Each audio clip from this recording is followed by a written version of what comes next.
Oh yeah. We've not had to cut anymore. I think for the first time ever last year, I got a class of like white mini satin or white satin, something like that. And there were two in the same class with the same tattoo by different exhibitors. And I was like, I hope you guys know who this is because other than that, he white rabbit. He's a white rabbit with the same tattoo.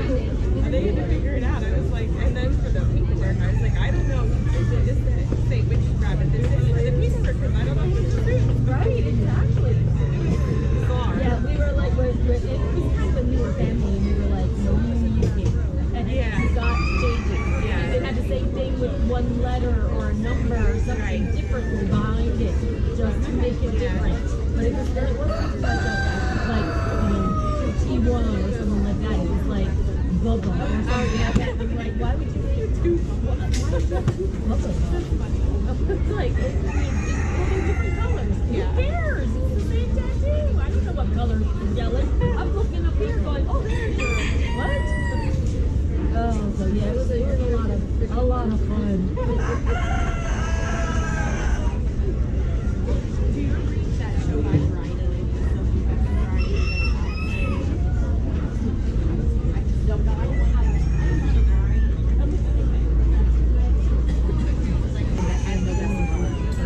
But it could be the okay. Yeah.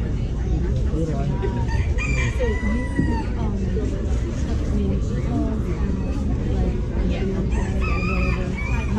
I know my email. That's fine. Right, so you're doing places that do too. So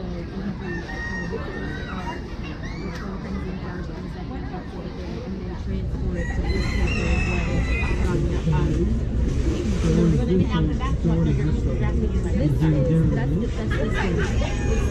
You're filling for me a lot. Yes. So, I can read for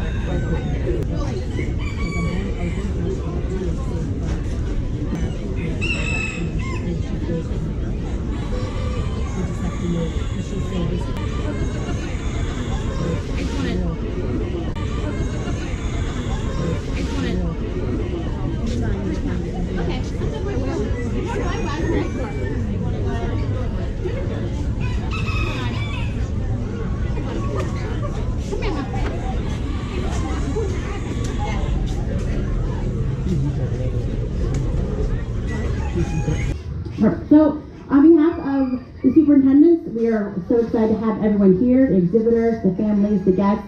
My name is Tatiana Burrier, and my co-superintendent is Julie McGutman. We have been running this show for 5-6 years now together, so we're so excited to see it continue to grow, and their parents, and we're so excited to have everyone here today. For a little bit of stats on today, we have 49 youth exhibitors. Thanks for the show this morning. We're starting with market, and then we're going to go on to breeding. Also, again this year, have our Sprouts returning, which is just a fun addition to the, in the area between the buildings here.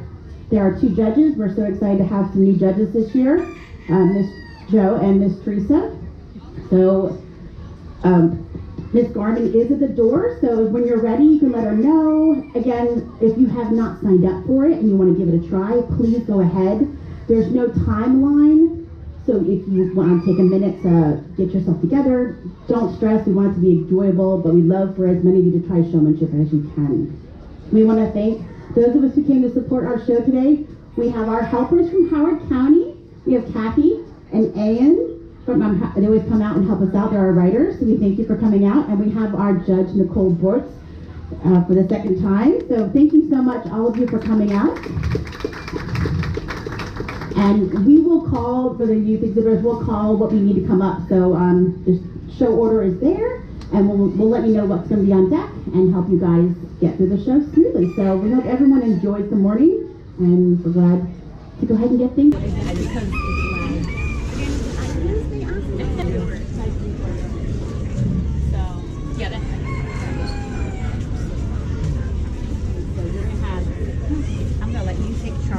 Telling the judge what I'm not going to buy this. Crazy.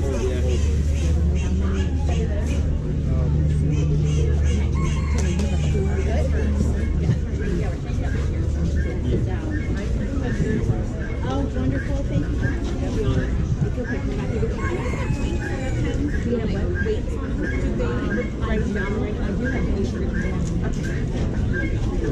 Yeah. The groupings, all of them together. Yeah. Do they not have a scale? They usually have a scale. I don't see one. Write them on like most of the people and then put it in front of the pen, but I'm gonna ask. Right. Help me on this.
We're starting up here with 4 Californian meat pens.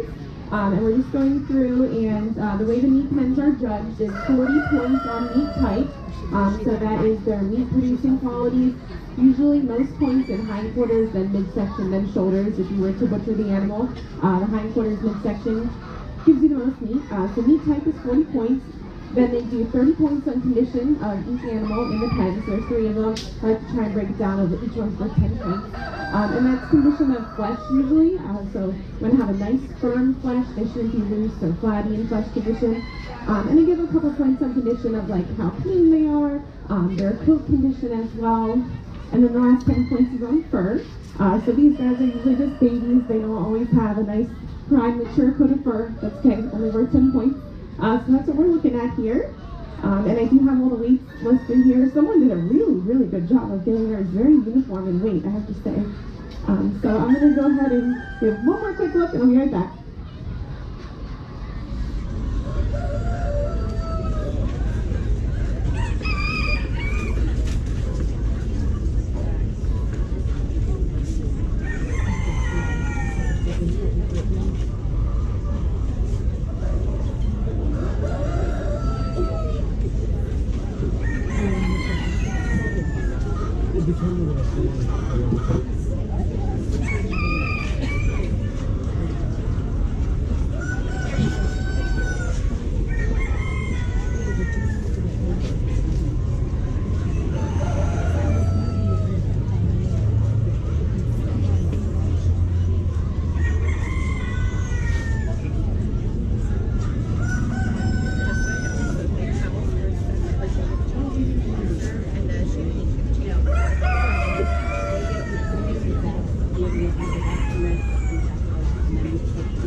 Alright, so I'm going to go ahead and place the Californian pens here. They're a little warm up here with 3 of them, so that way they can go back in their coops if they're all done.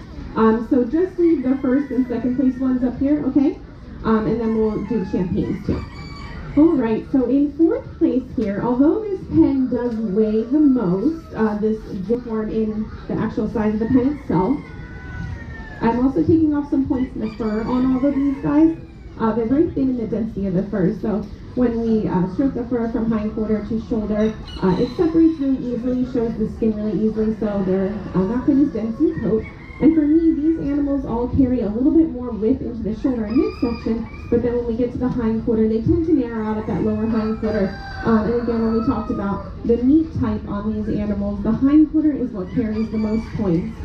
Now, 3 animals that were all within like an ounce of each other. Now we did talk about uniform, these only 20 points, so we're still gonna give the most points on condition and the meat type itself. These guys are a little bit smaller in size. And for me, when I judged them on in the meat type, the loyal active this morning. I would say this pen too, taking off some points in fur as well. They just seem to be molting a little bit more than the other animals that we have up here. And they're also a little soft in the texture of coat and a little bit thinner in the density of the coat. So those guys can also head on back. Thank you.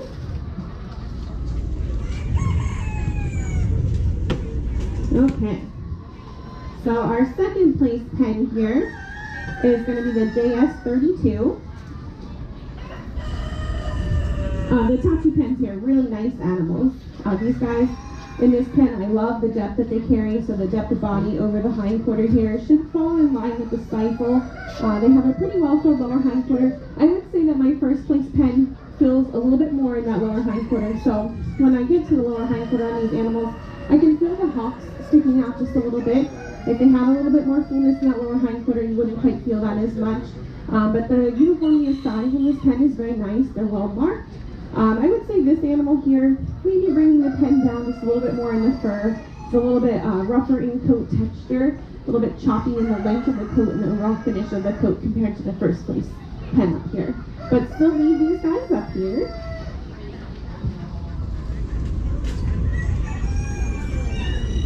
All right, and then our first place pen is the SA213. I will say this pen is small. I love the width of the shoulder. They have a nice width into the midsection, well-filled hindquarter, beautiful depth over the top of the hip here. These are their little, on the smaller side still. Really nice density and texture of the coat. They're not quite finished, but they're just babies. But really nice animals, all three of them. Very nice. You're welcome. So I'll leave these two up here. I'm gonna check out these champagnes over here.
Obviously they look a lot different. They're actually born all black, right? And then later they get this silvery marking to them.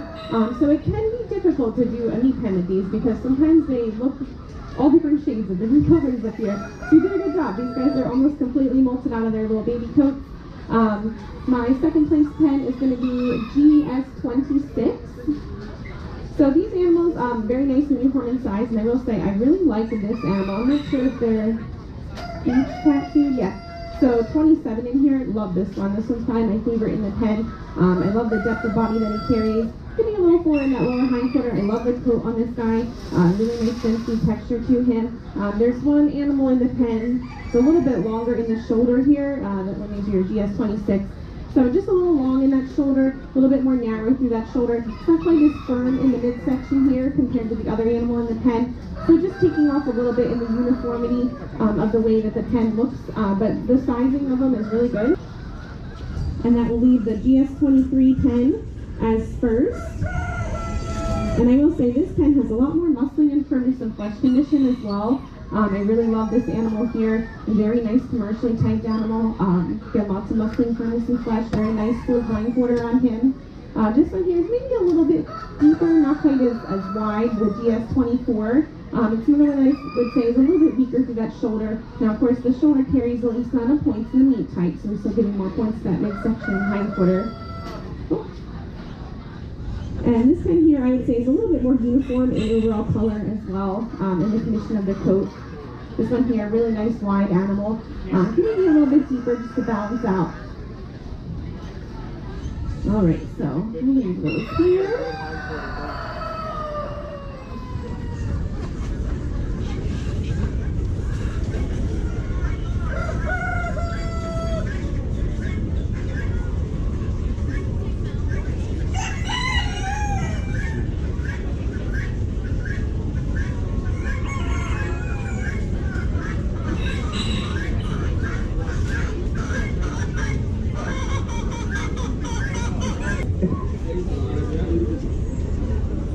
Put them in those there too. My bad. Stepping over the road.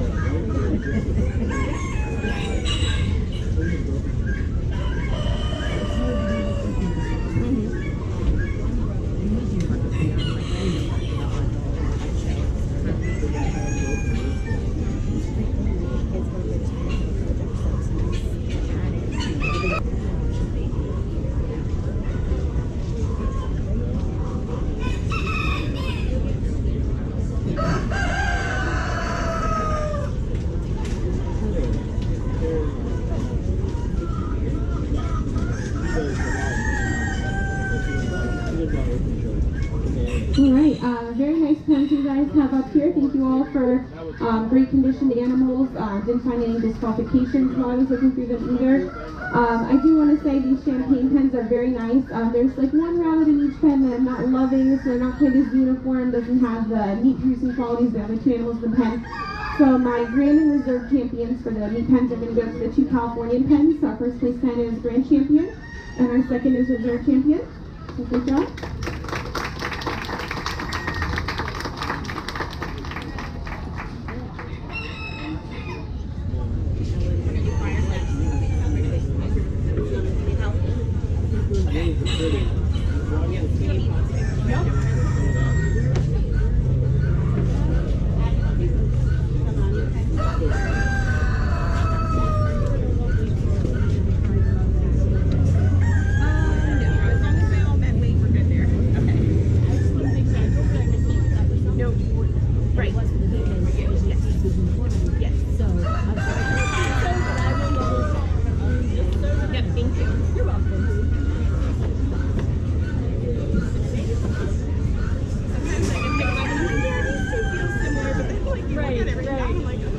But when they're like that, you can't send any, like, okay. It's hard, and they're only a couple ounces. Right, exactly. You can't be that specific. Right, exactly.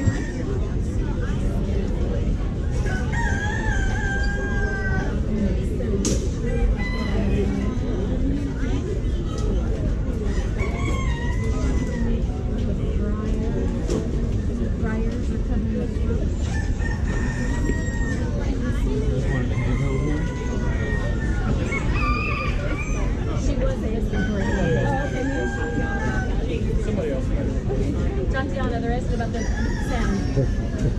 Hold on, I got hair for this. I know, I Yeah, you're just gonna have either you and I think, I mean, we're okay. Okay. Oh, yes, we do want a hand pump.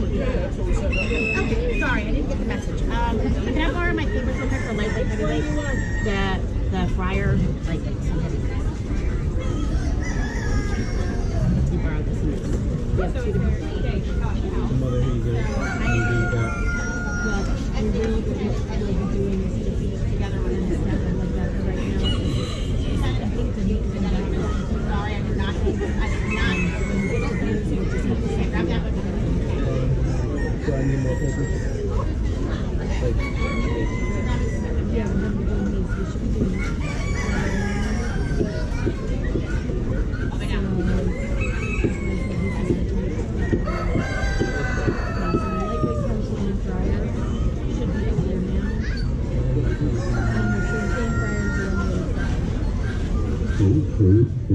Yep. Yep, sounds like a mic. Okay.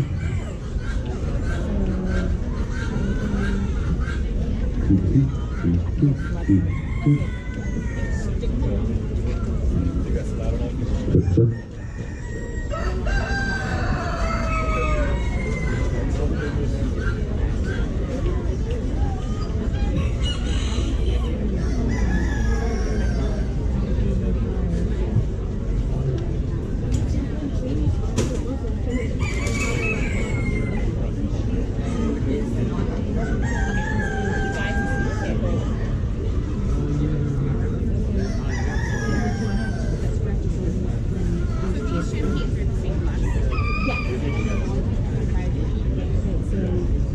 Alright, so we're going to let the champagnes go first this time. So this single fryer class is basically the same as a meat pen, but just one animal. So we're going to take out the uniformity points on this one because it's just one animal. And we're going to change the point schedule a little bit. These guys are going to get 50 points on meat type, 40 points on condition of the flesh, the firmness of the flesh, and then they still just get their 10 points in fur. So not a lot of change, it's just that they're individual. So we're going to do the champagnes first. And our second place champagne is going to be GS21, sorry. This animal for me, just a little bit more narrow through that shoulder. He's also a little longer through the shoulder and into the midsection compared to the first place animal. Then he gets a little bit hollow at the loin here compared to the first place animal as well. Gorgeous coat though, very nice density, good texture. Actually has pretty good finish for a little guy too. So we'll leave both these here, okay? GS22 is going to be first then. This animal for me has better meat producing qualities. Maybe not a good attitude at the moment, but definitely has wider shoulders, much more width and fullness into the midsection here, better fullness in that lower hindquarter. Still a very nice coat. I love the color on this animal. Beautiful undercolor, very nice evenness and surface color as well.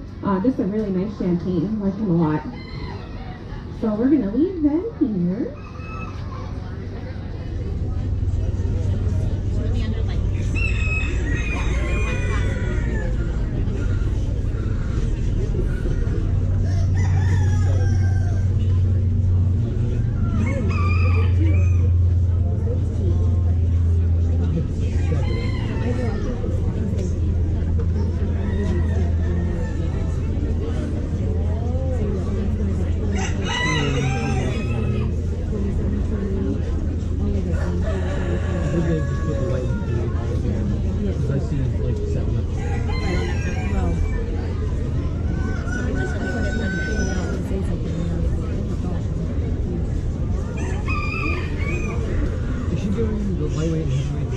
The lightweight's first. But they're all up there. They're all up there, yeah.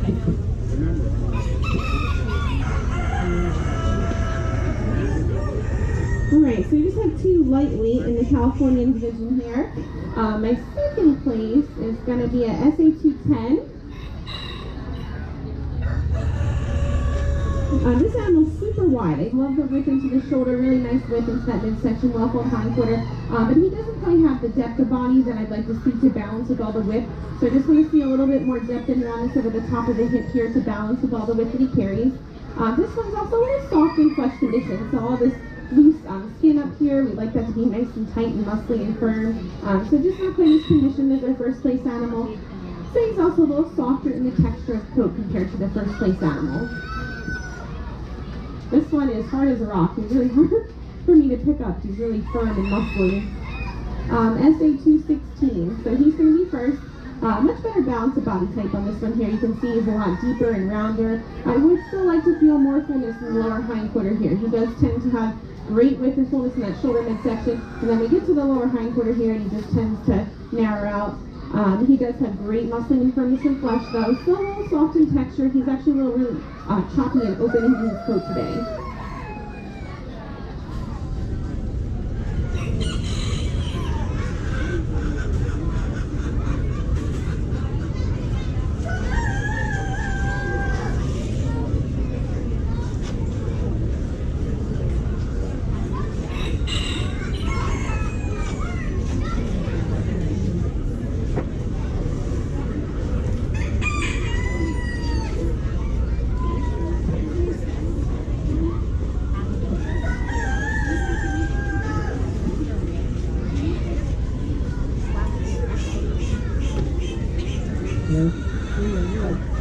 As she's finishing up the fryers, we're going to move on to the roaster class. And the first roasters that we'll be having judging will be our New Zealand's. So we're going to need the New Zealand's for Landon, Michaela, Julia, Jameson, and Dodge.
J528 or S28? JS28. JS28, is that it? Okay, perfect. So this gal's gonna be number 4. I love the depth of body on this animal, but when we get to the hind quarter, I'd like to see her carry more width into that midsection and into the loin and a little more fullness in that lower hind quarter. She's also very soft in the texture of her coat, a little bit thinner in the density of her coat and also open and unfinished things. She's also a little looser in the flesh condition, so we talked to her, tends to be really muscly and firm, so she has a lot of extra flesh up around the shoulder there today.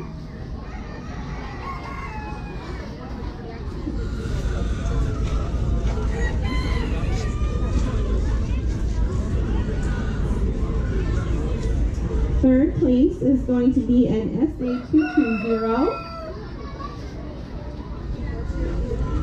Really wide animal here. Love the width into her shoulder. She's got great width into that midsection. Well-filled hind quarter. Just a little bit of a flatter animal. So all this width of body lacks some depth of body over the center of the hip here to balance with all the width that it carries. I do love the coat though. Very nice density. Excellent texture on this coat. Just lacks a little bit of finish to the coat, but very nice texture. Just gonna look at these two again.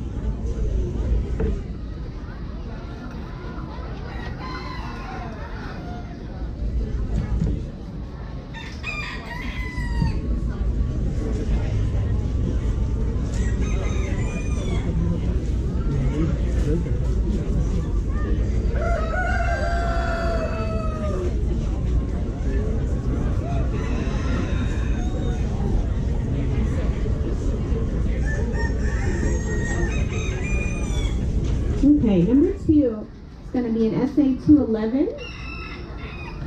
Two really nice animals here, very well balanced. She's got great width into that shoulder, really smooth transition into that midsection. Could be a bit fuller in the lower hind quarter compared to the first place animal, and this animal is a little bit more open in coat condition today. So just want to see a little bit more finish, maybe a bit more muscling and firmness and flesh compared to the first place animal as well. And then first is going to be a J527, I think? JS27. Okay, I think that S is 5, looks similar sometimes. Very nice balance of body type on this animal. Great length of body, really strong shoulder, really smooth transition into that midsection, well-filled hind quarter, very nice depth over the top of the hip. Could be a bit denser in coat, but very nice texture and not bad on the facial coat.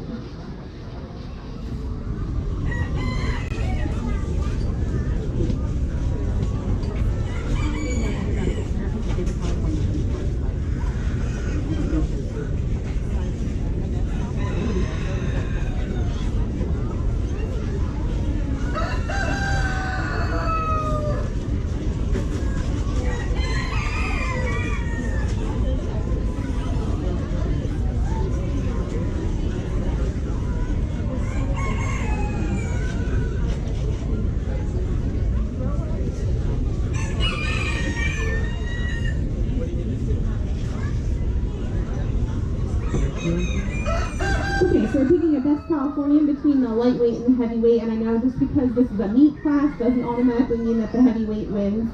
As long as they're within their weight range, it's fine. We're looking at that meat type, and then the condition and the fur. And today I do feel that my heavyweight just happens to have a little bit more balance of body type and a little bit more muscling and firmness and flesh. So the heavyweight Californian is going to be best Californian. And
some very nice fryers that we have up here between the Californians and the Champagnes. I don't often use fur as a deciding factor because it's only 10 points, but when we have 4 really nice animals up here, it's going to come down to that. My second place California over here doesn't quite have the finish of coat compared to my Champagne, but my first place Californian does have that beautiful body type and meat producing quality, so my champion fryer is going to be the Californian. Reserve champion is going to be the Champagne.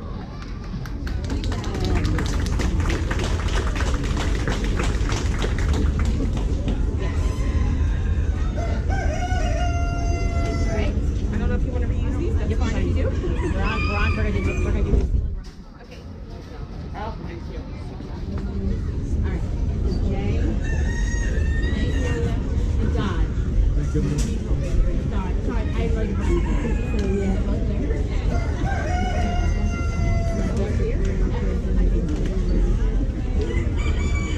You're on the other side.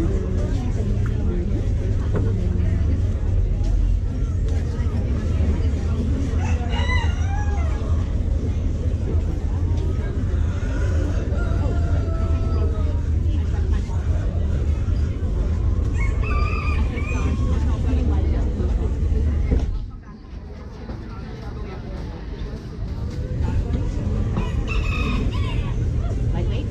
Heavy.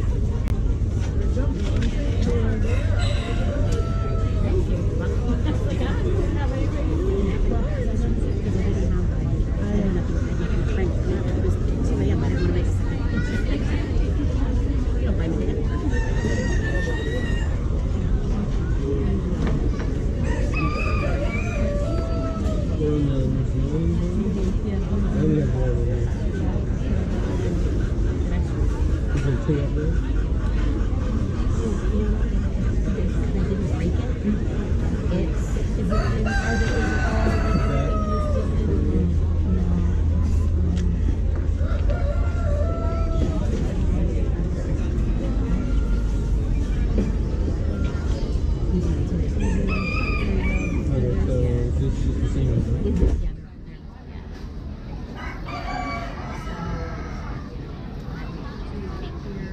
And then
some roasters up here.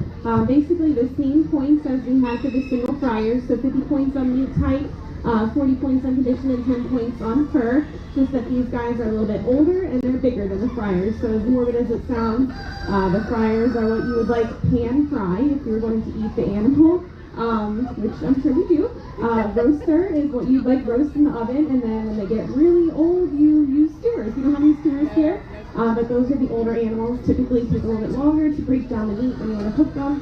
So just a little background. I teach the same thing with my kids for 4-H. We definitely have a lot of pet families, but we consider rabbits as livestock, so good to learn these things. So we have 2 lightweights over here. Our second place lightweight is going to be a 1/6V1. Okay. So this animal, I love the shoulder, but we talked earlier, the shoulder is the least amount of points in the body type. We want to give the most points in the midsection and the hindquarter. So 4/4 shoulder, very nice on this animal. When we get to the actual midsection, the loin tends to really narrow out here. Lots of fullness in that hindquarter as well. This animal is also rough in condition, so I can kind of feel that spine a little bit. It's really hard to raise rabbits in the summertime. They don't always want to eat, it's hot out. So they don't always have the greatest flesh condition for fair time, which is a little bit of a bummer, but I do really like the coat on this animal though. Beautiful density, very nice texture. So first place, going to do CB04. Nicely balanced animal type-wise. Really nice width into that shoulder. Could still use a bit more fullness in the midsection here. I'd like to see a little bit more depth of body over the hip here as well to balance with the width that this animal carries. Does have a few scattered white hairs in that pattern. A little thin in the density of the coat and a little softer in the texture of the coat. So those are going to hang here for a little bit. Alright, and then over in our heavyweights here, we're going to look through these guys. So number 5 is going to be an SB01. This animal has tons of width of body. Really great width into that shoulder midsection. Just gets a little bit flatter at the hip here. Just want to see a little bit more depth and roundness. Also going to take off some points in condition. He's got a little bit of this loose, flabby flesh condition up around the shoulder. Not quite as firm and muscled. It's also very open in coat today. Just really lacks some finish. He's probably a couple weeks shy of that. He's starting to get a prime line, but it's just not quite here today in the coat. Number 4 is going to be this broken blue. The variety doesn't matter. They're all going to show together. Oh, this one was the spicy one. Hold on. All right, 4th then is, I think, a BC806 or okay. That's good. A little light on the tattoo. I love the profile of this animal. I love where the high point falls over the center of the hip here. Beautiful depth of body. And it has really nice width into that shoulder, but the actual loin here just tends to hollow out, a little bit more narrow. Doesn't quite have the fullness in that lower hindquarter. I would say she's very soft in the texture of her coat, and also open and unfinished. And for a blue, I'd like to see a lot more depth of blue color on her as well.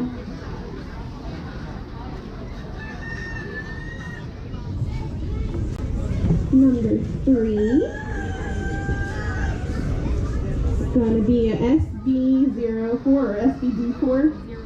Okay. Another animal with a beautiful profile and top line where the high point falls over the center of the hip is very nice. But this is another animal that's a little bit stronger in the 4/4 than the hindquarter. So I like the shoulder, but the hindquarter is what carries more points on these animals here. And this animal just tends to narrow out a little bit. The loin here itself doesn't quite have as much depth as our other 2 animals I have up here. And this one, 2 phenomenal animals. Both of them have a very appropriate top line where the high point falls is very deep and round over the center of the hip.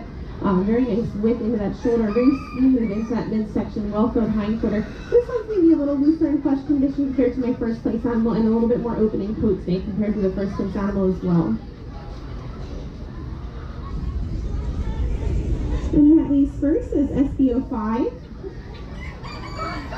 Beautiful type on this rabbit here. Very, very deep around, full animal, full through that shoulder midsection into the hindquarter. Still can be a little bit firmer in flesh around that shoulder, but I love the firmness and flesh through that midsection into that hindquarter. And even though it's not quite finished in coat, it's not as open as some of the other ones that we've had up here today. So very nicely typed animals in these top two. So that leaves us to our champion and reserve. Just champion? Okay. Gotcha. Okay. So our champion in New Zealand, and comparing these two here, again, it's not the weight that necessarily matters, but that body type in the coat. And my heavyweight definitely has a lot more depth of body, lots of muscle and firmness and flesh. So the heavyweight is going to be our New Zealand winner. So I'll keep this one here, or bring it back up. Okay. Sounds good. Gotcha. For those of you who have the champagne roasters, you'll be next, so go ahead and grab your rabbit.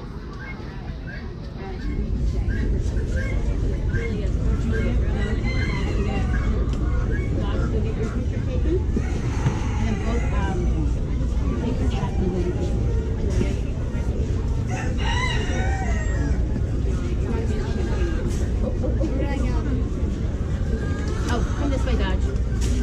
Go all the way down. Follow Miss Ruby there.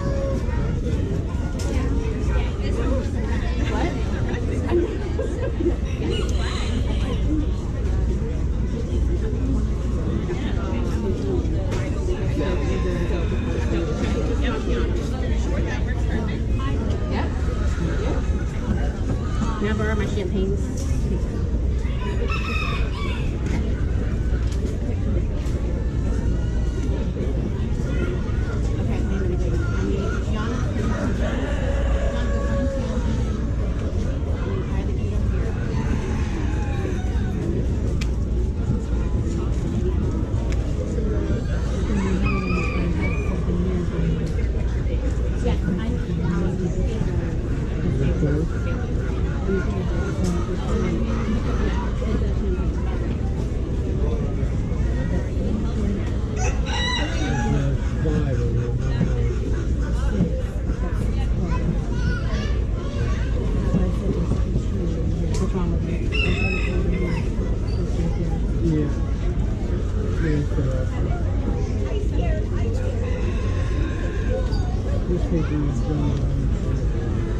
Come on, you go down next to Emma down there, and they're getting okay. What's wrong?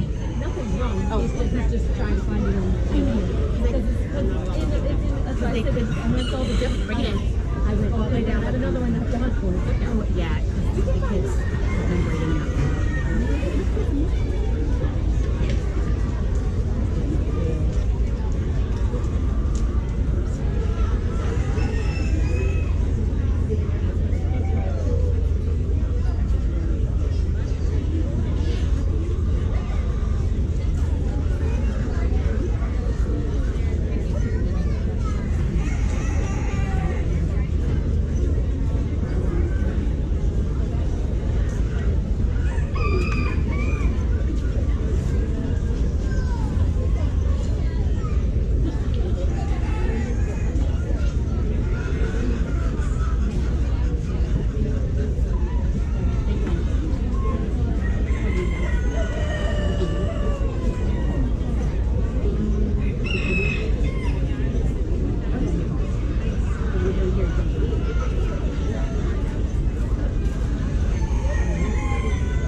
the points are all the same as the New Zealand's or any other breed. I know they look totally different, and then if they were judging by their breed, as like a Champagne or New Zealand, they would be judged differently. But when we're judging these meat classes, they're all judged the exact same. So our third place heavyweight up here is going to be a K524 or a KS24. Okay. Love the forequarter on this animal. Great shoulder, but when we get to the actual loin and midsection here, we tend to narrow out. This is where we're going to get the most meat producing qualities here in the loin, and we want this to be as wide and deep as possible. So that's where we're lacking a little bit on this animal. Not quite as full in that lower hindquarter. Could be a little bit deeper in depth of color. This animal's a little bit longer through the shoulder and into the midsection. Just wanted to shorten the animal a little bit. And I also want to see more depth and roundness over the top of the hip. So we have lots of width through that shoulder. Tends to hollow out a little bit that midsection and then lacks the depth and roundness over the hindquarter here. Coat-wise, also very soft and kind of fuzzy in the texture of the coat. So kind of has that baby feel to the coat, which makes them a little splotchy in that surface color as well. It's also a little rougher in the flesh condition. Kind of feel that spine a little bit. So just want to feel a little more muscle and firmness in flesh. Number 2. It's going to be an MZBC or BG on the end. Okay. This is a very nicely balanced animal. These two animals are very nice here. I love the shoulder, great width into that shoulder. Again, when we get to the actual loin here, I'd like to feel a little bit more width into the loin. Profile-wise, he hides it pretty well. You can't quite see the indentation that you can feel when you're running your hands over the animal. Well-filled lower hindquarter though. Again, just a little off in the flesh condition. Kind of feel that spine a little bit, so it makes you feel a little bit more muscling and firmness in flesh. But very nice coat on that one.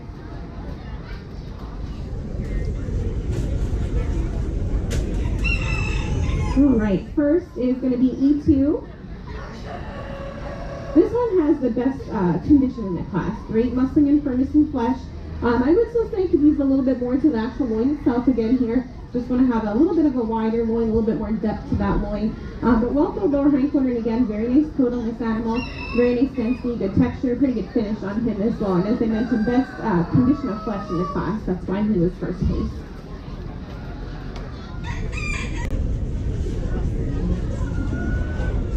It's kind of tough as a judge sometimes when you see an animal that this is a really, really nice Champagne. And I know that this meat class isn't judged on the color, but the actual Champagne breed itself would be. And this is just a beautiful Champagne, just a beautiful surface color, very nice undercolor on this animal too, and nice for a meat class animal too. He's got tons of width of body, lots of fullness throughout, good condition on him. This heavyweight is going to be our champion, or well, our best for Champagne. So good job.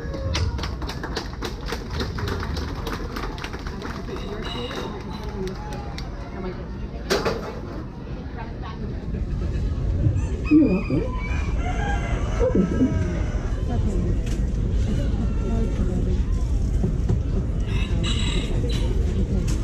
All right, our last breed of roasters is going to be our California. So all of you who have California roasters, come on up to the show table.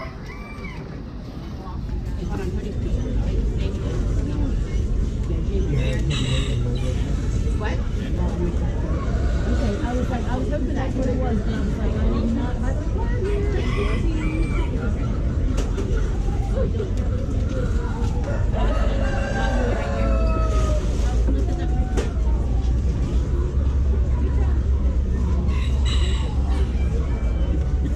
Daddy, come on in. Daddy, you're on that side. Oh, you're here. It's okay. Can you come get one of these for me? 6 and 7. Drop, take this and hold it. Hold on. Daddy,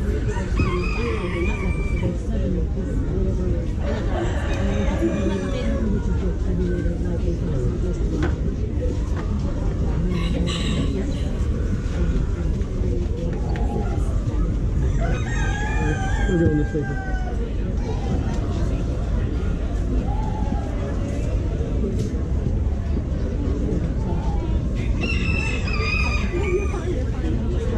Not getting in the way.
Okay, so we're going to do this lightweight category back here and our medium weights over here. That way if you want to load the next class, I'll look at the heavyweights then.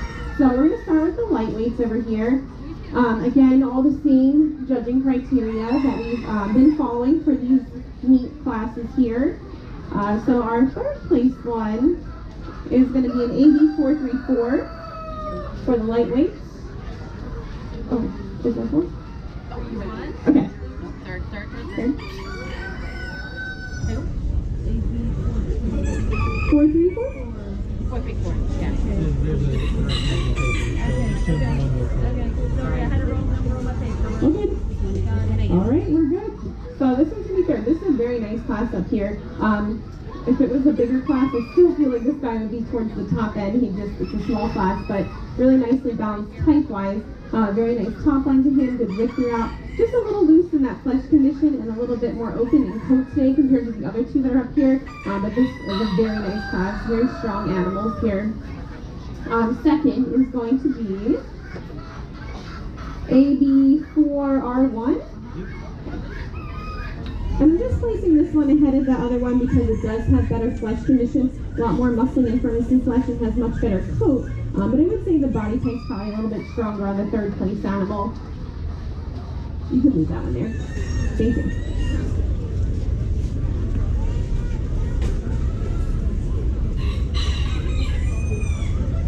Okay, first place is going to be an SA209. Beautiful balance on this animal. Great width into that shoulder, really smooth into that midsection, but also lower hind quarter. Great depth of body, really nice muscle and firmness and flesh, and beautiful coat. Very nice density texture. Pretty good finish on that coat too. All right, we're going to go over to our medium weights over here. Fourth place is going to be GR9. This animal's just a little bit flatter in body type. Lots of width of body through that shoulder and midsection. Just really lacks that depth and roundness over the top of the hip here. And this animal is the most open and unfinished in coat. I'm trying not to touch it because he's like a poop ball over here. A little loose in that flesh condition on this one too.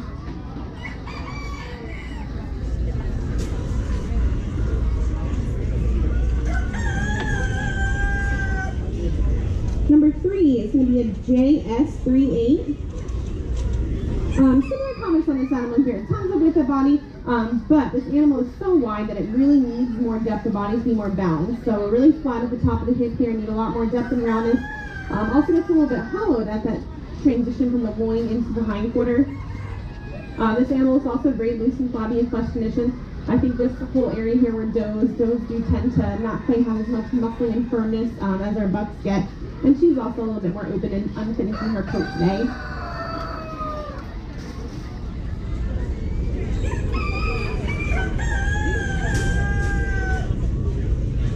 Number 2 is going to be a JS39. This dog has better balance of depth. I like the depth that she carries over the hip here.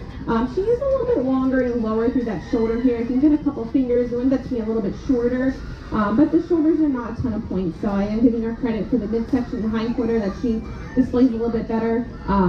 Really nice coat, good density texture, pretty good finish. Better on the muscling and firmness and flesh as well.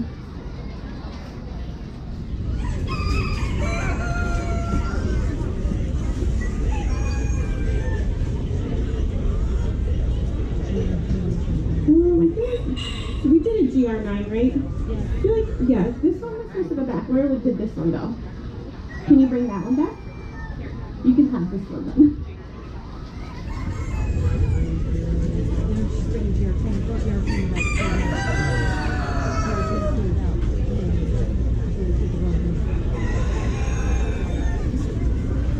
You can just bring them right here if you want.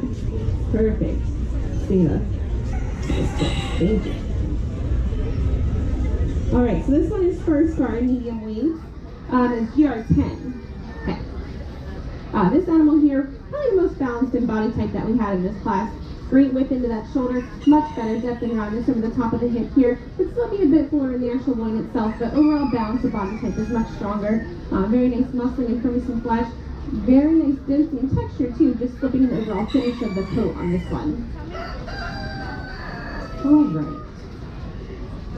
So, we're going to look at these heavyweights here.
here in the heavyweight. A lot of bucks, so we have a lot of really nice firm flesh finish on these guys.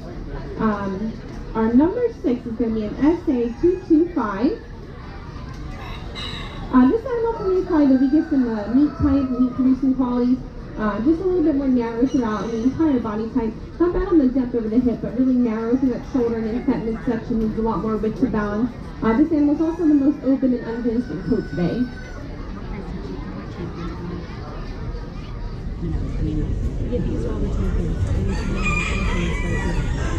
Number 5 is going to be a SA226. Much better body type on this animal for balance wise. Better width into that shoulder and into that midsection. Pretty good depth over that hip. Just a little looser in the condition on this animal compared to the others that are in the class. And he's also very open and unfinished in his coat today.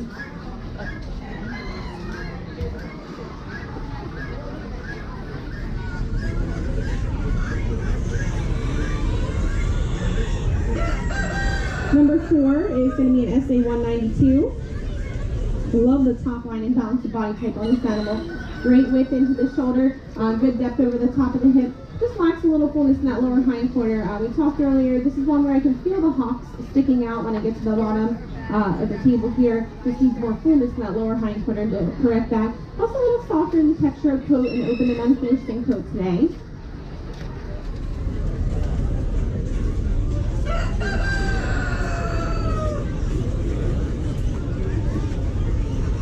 Three really nice animals left up here. Number 3 is going to be an SA191. I do love lots of things about this animal. Beautiful body type, great width into that shoulder, really smooth into that midsection, well to the lower hind quarter, great depth of body on this one too. Just a little loose in the condition around that shoulder. And I'm going to save her a few points for being a little bit dirty. I'm not sure if someone sprayed her or him or it, but might see a little bit more cleanliness on it. So I'm just going to look at these guys one more time here.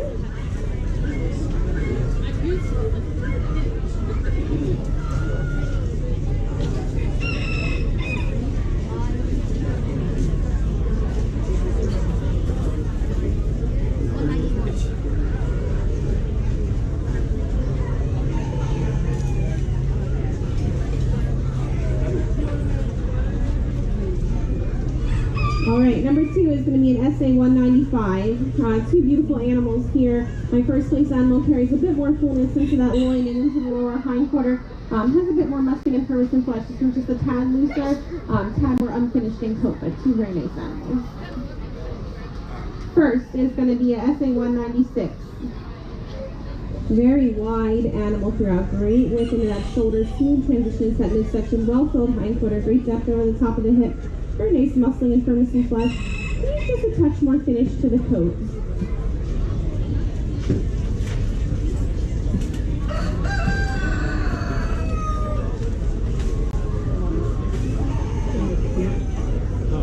Do you need that other one up there?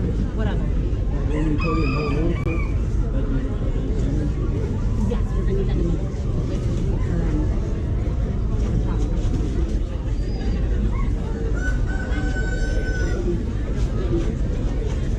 I think this is the video. Yeah.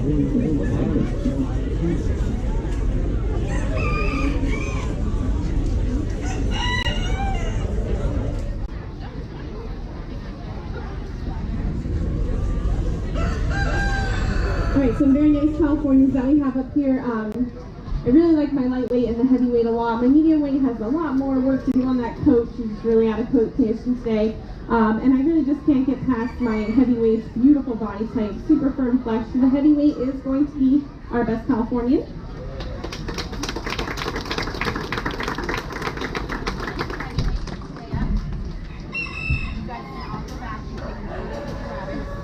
I need Jay's other New Zealand, and then I need Gianna's champagne. And then you got it.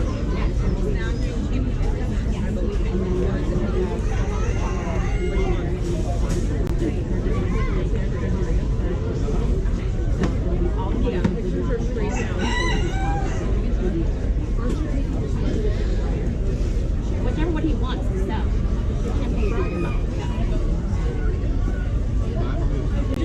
What is it?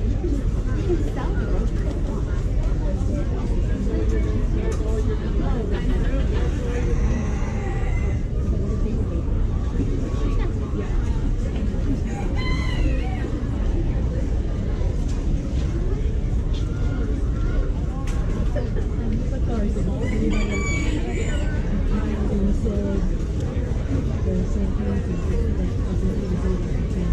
Yeah, so she's gonna pick the Grand Reserve. Pick the Grand Reserve.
Two of each green Yes.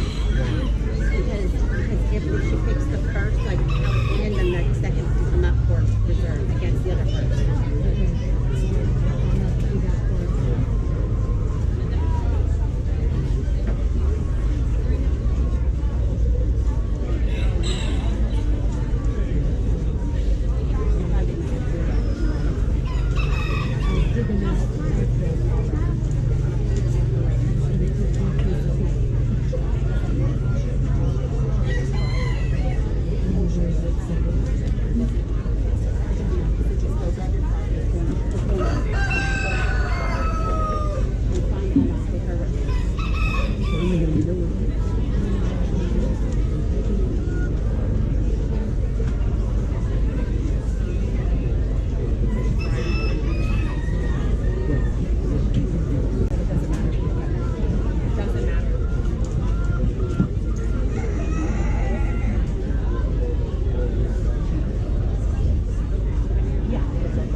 All right, so we have all of our first and second place for the Californians, Champagnes, and New Zealand's for our roaster class up here. I do want to say both my New Zealands are beautifully typed. They're not quite there in the fur, but we talked about the fur is only worth 10 points, so not a huge deal breaker. My Californians are super primed. If I had my Champagnes competing as Champagnes, it's a beautiful color. Unfortunately, color doesn't count for these neat ones, but those are two really nice Champagnes up here too. My champion roaster is going to be the Californian. Reserve champion, I went back and forth between my New Zealand and my Californian, and I just love the body type of the New Zealand, so New Zealand is going to be reserve champion.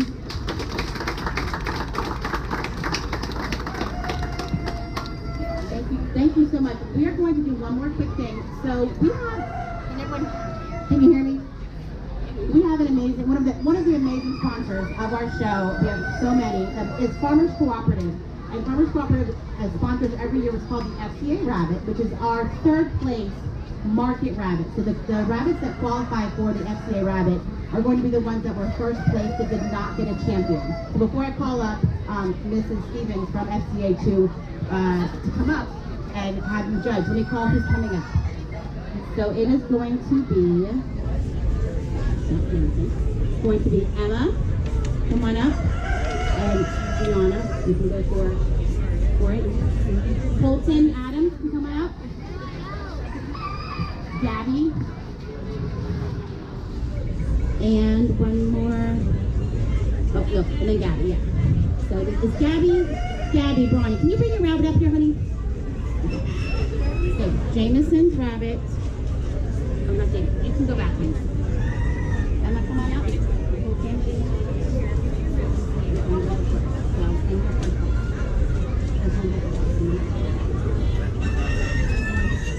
Okay. Is that right?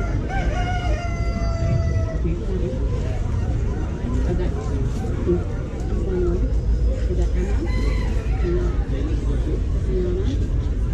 Colton, Gabby. You guys know. Yeah, you guys know. Yeah.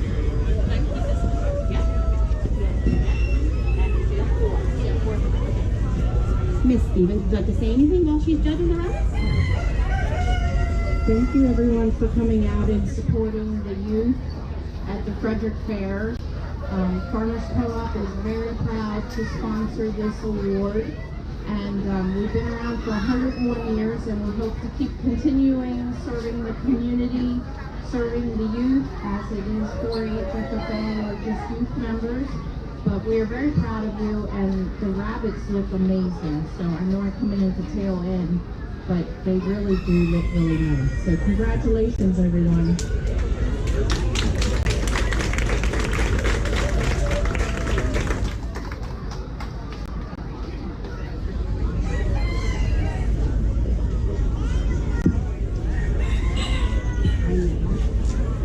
Who's the grand prayer?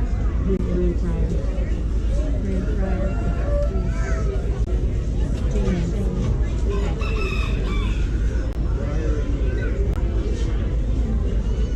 James' tattoo on it. You don't? James has got it right over there. I have all those stuff. What's the tattoo James on it? 27. For the Friars.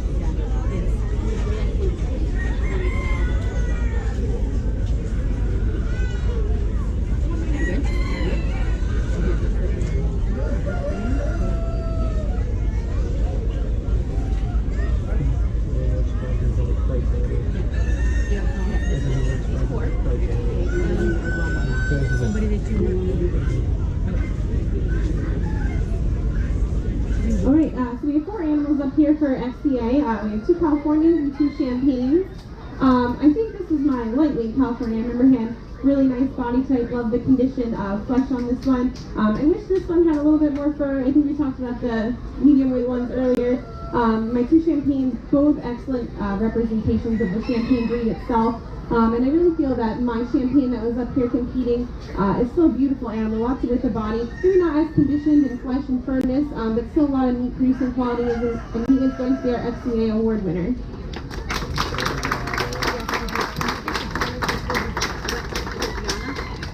Yeah, this one on the end here, he's taking a little nap. Ear tag. Can you give me the ear tag? Ear tag. Yep. The tattoo is NZ1. Okay, thank you. You're welcome. All right, congratulations. Is that the prior? Yeah. Hi, I'm so sorry. Just go ahead and take right up here.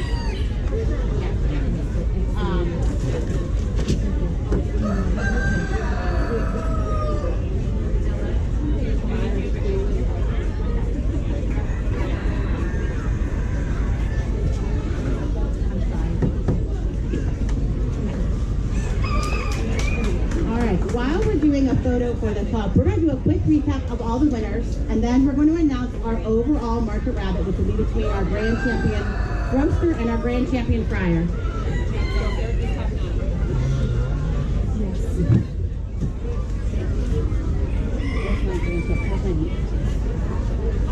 I have meat candles on there. I have the overall meat pen. He has the most in there for overall. There's all three. You can read my handwriting. So while she's judging those, in our meat pen class, our grand champion was Ella Burrier with her Californians.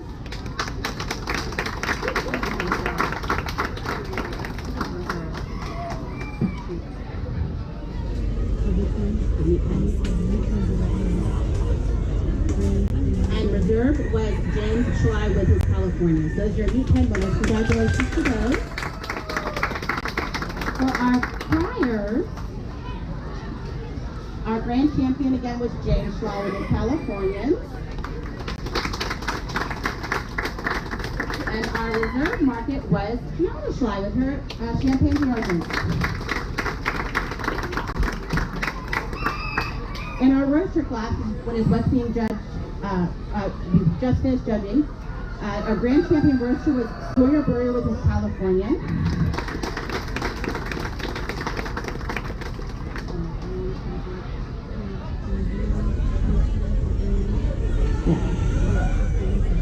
And our reserve grand champion roaster was Jay Morrow with his New Zealand.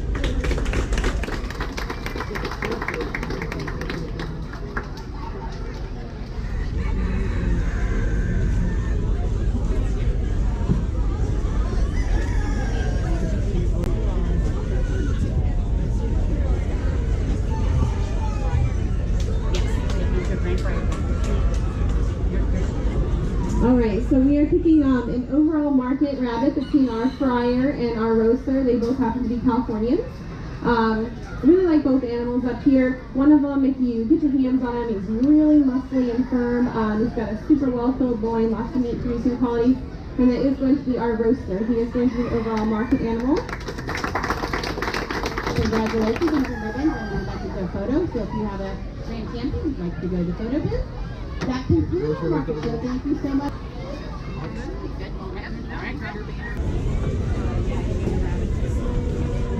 Bring him right here.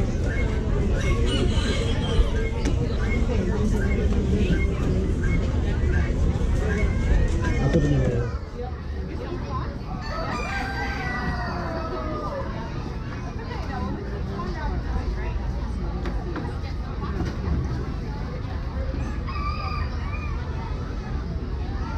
Those box first. Sure. If you guys are okay with that. We're fine with whatever. We just want to know so you can pull the pay up. We're fine with whatever you want to do. Alright, so we might go a little bit out of order here. Whatever classes are full and up here first, we'll keep things moving. Our Silver Fox happens to be the first one up here, so we're going to go ahead and judge her first. And she is a BR45R. Okay. So she's going to be first. She's also going to be best of breed. She is the only one, but we're going to bring her back up at the end for best in show, right? So Silver Fox judged on commercial body type, so similar to all the animals that we just saw. Not as many points on type though, because they also have points on color and fur. So body type wise, really nice width into the shoulder. She does get a little bit hollow at the midsection here. They see a little bit more width and depth with that loin. Should be a little fuller in that lower hind quarter as well. The Silver Fox are unique. They're the only breed that has a standing coat. So the coat normally looks like it's, I don't want to say like a hedgehog sort of, but it's always standing instead of laying flat like most of the other coats are. So that's unique to them. They get quite a few points on that coat, so we're looking for density of coat, which is pretty good on her. She has good texture, but she is slipping in the overall finish of coat. So all these stray hairs that are coming off, she's just molting and not finished. And she's a little bit sunburnt. We want this black to be as jet black as possible. And then when they are a little bit more finishing coat, they show that silvering a little bit better too. She's just open and unfinished, so a little bit splotchy in that surface color and the silvering overall. But she will be our best of breed. Okay, great job. I'll let you put her back for now, okay? And then we'll bring her up at the end. That way she can relax in her cage. You got her? Okay. You got her? Okay. Alright, looks like we're still missing our dwarf Toto, and we need another mini lop up here as well.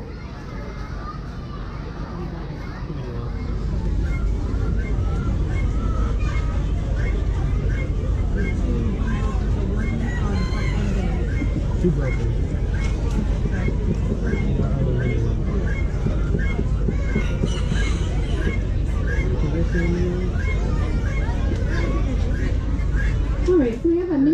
walk over here. There are different classes, so we'll go ahead and judge him while we're waiting for the doe. So mini lots a little bit different. They judge a lot on the head, ear, and crown. The crown is what controls the ear carriage and placement. It's just cartilage up here on top of the head.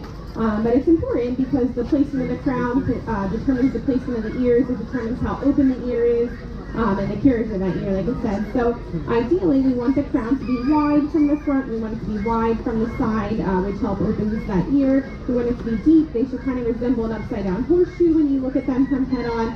So I would say this guy could use a little bit more depth to that crown to help with that kind of upside-down horseshoe appearance. He could use a little bit more side-to-side width to the crown. Sorry, his tattoo is SAV1. Okay. I'm thinking maybe he might be a younger buck too. It's a little bit more narrow in that head right now. These guys can take a while to develop, but we want the head to be really wide. This cheek should be really round and full. So I think he can improve a little bit in those areas. But he does have excellent bone. He's got good width into that shoulder. Really nice wide midsection, well formed hindquarter on him. Good depth of body on him as well. Again, just needs a little bit more to that head and then the ear placement and crown. And then we have I'm going to assume this is the doe. She's real feisty.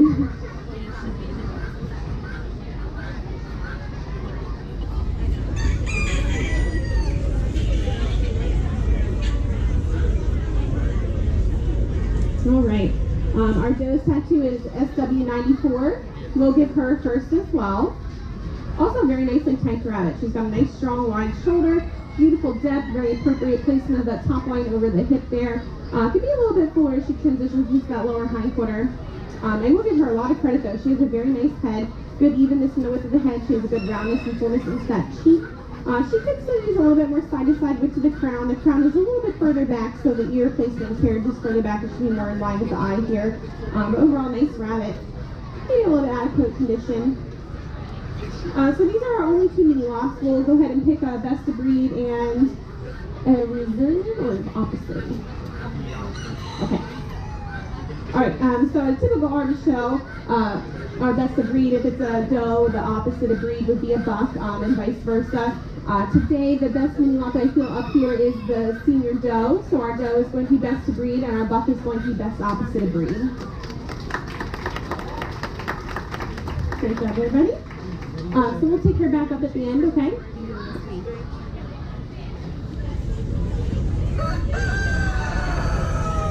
We're gonna flip over here to Dwarf Hoto, but looks like we're gonna be ready for home walks here in a bit. I'm sure there's a lot of them, so let's see what class we need up here first.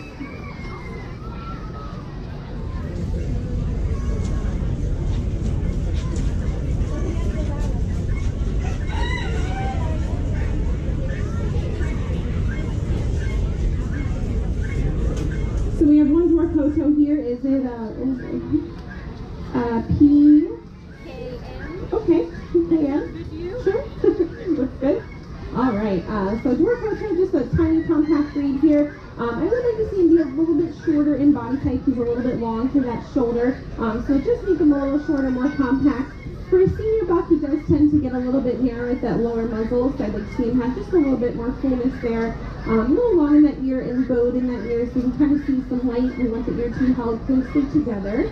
The IBN, the standard says they should be the thickness of 2 pennies, so that's very judgmental to me. I don't have 2 pennies on me, but I would say they could probably be a little bit wider in those bands. I'd also like to see a little bit more depth and intensity of color for the black banding in the eyes as well. And to be a little, just a little bit more condition in his coat today. But he will be our best of breed for Dwarf Hotos, so I'll take him back up at the end then too, okay? Congratulations.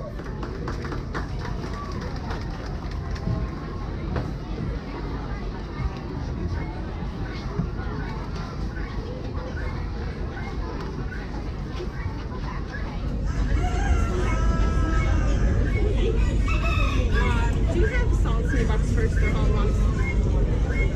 Do you normally have those? Okay. Sorry. I think we're ready for home. Okay. Yes. So we're doing, what was first?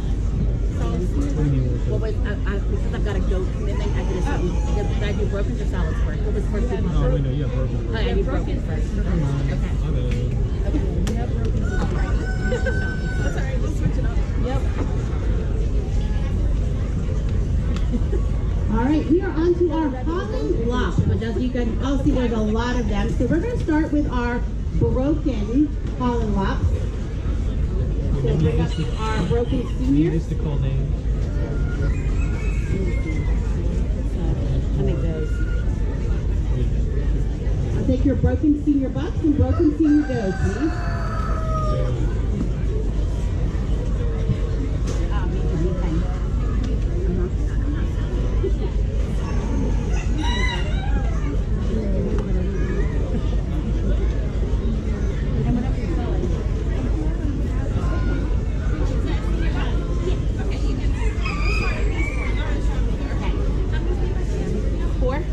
Four senior bucks? Four boys, 2 girls. Okay, perfect. So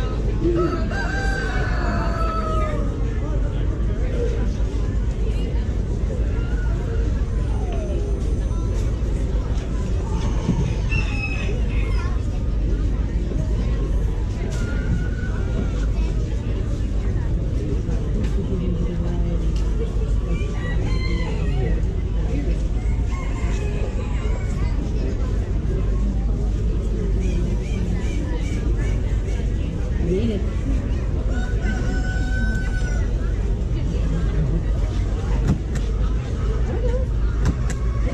What's the next one? All right, what do we got? Juniors. We just have to make for this. Next is solid. Okay, so solid senior box, solid senior does. This is a gauge matching the dates. This is a broken senior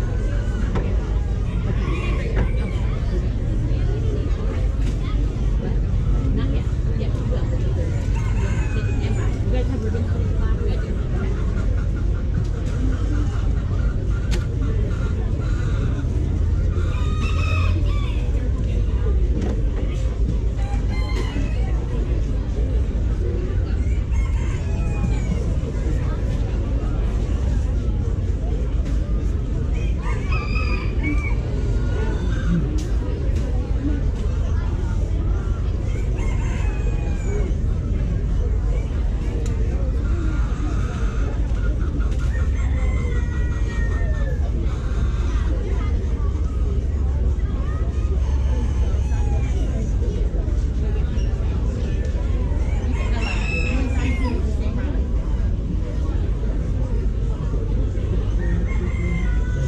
Maybe that could go in.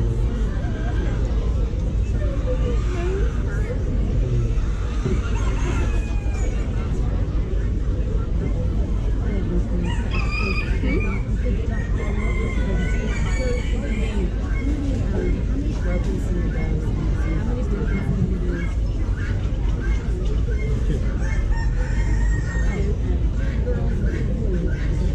Yeah.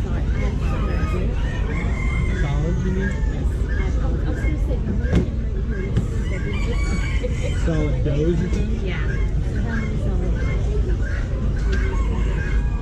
And bucks. We bring them up all together and It's not all this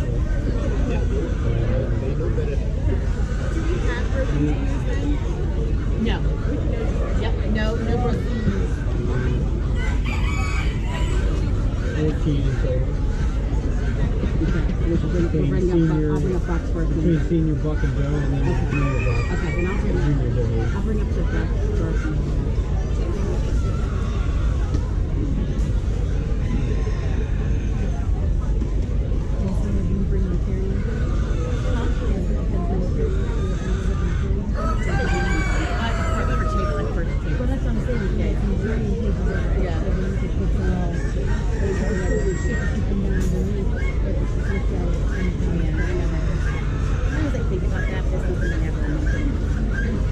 Also, a couple of these breeds don't have I think this is single breed, they don't have any cards. Like a Polish, there's no. Like, it's just these three that don't have any cards. Polish, that means one, and then. The sprouts. Oh, this is Sprouts, never mind. Never mind. Alright, so we're starting with some broken Holland Locks up here. We have 4 senior bucks and then 2 senior does.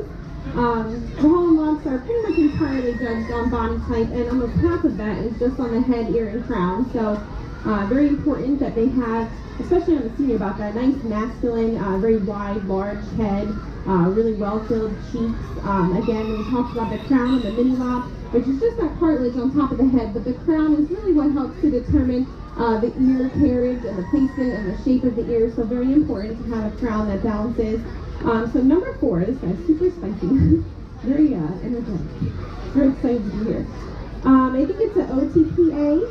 Okay, so he's going to be number 4. This guy for me, head-wise, if you probably can't see him with head on, but I got him sitting here, but he could use a little bit more width into that head, a little bit more fullness into that cheek. The crown, although good placement because the ear is nice behind the eye there and this good openness, he could use more depth into that crown, and even a little bit more side-to-side width to the crown as well. Body type-wise, I just didn't carry a little bit more width into that shoulder. He's just a little bit more narrow throughout, lots of depth of body, but lacks that width to balance. Very patchy in that coat today and lacks a little bit of bone to him as well.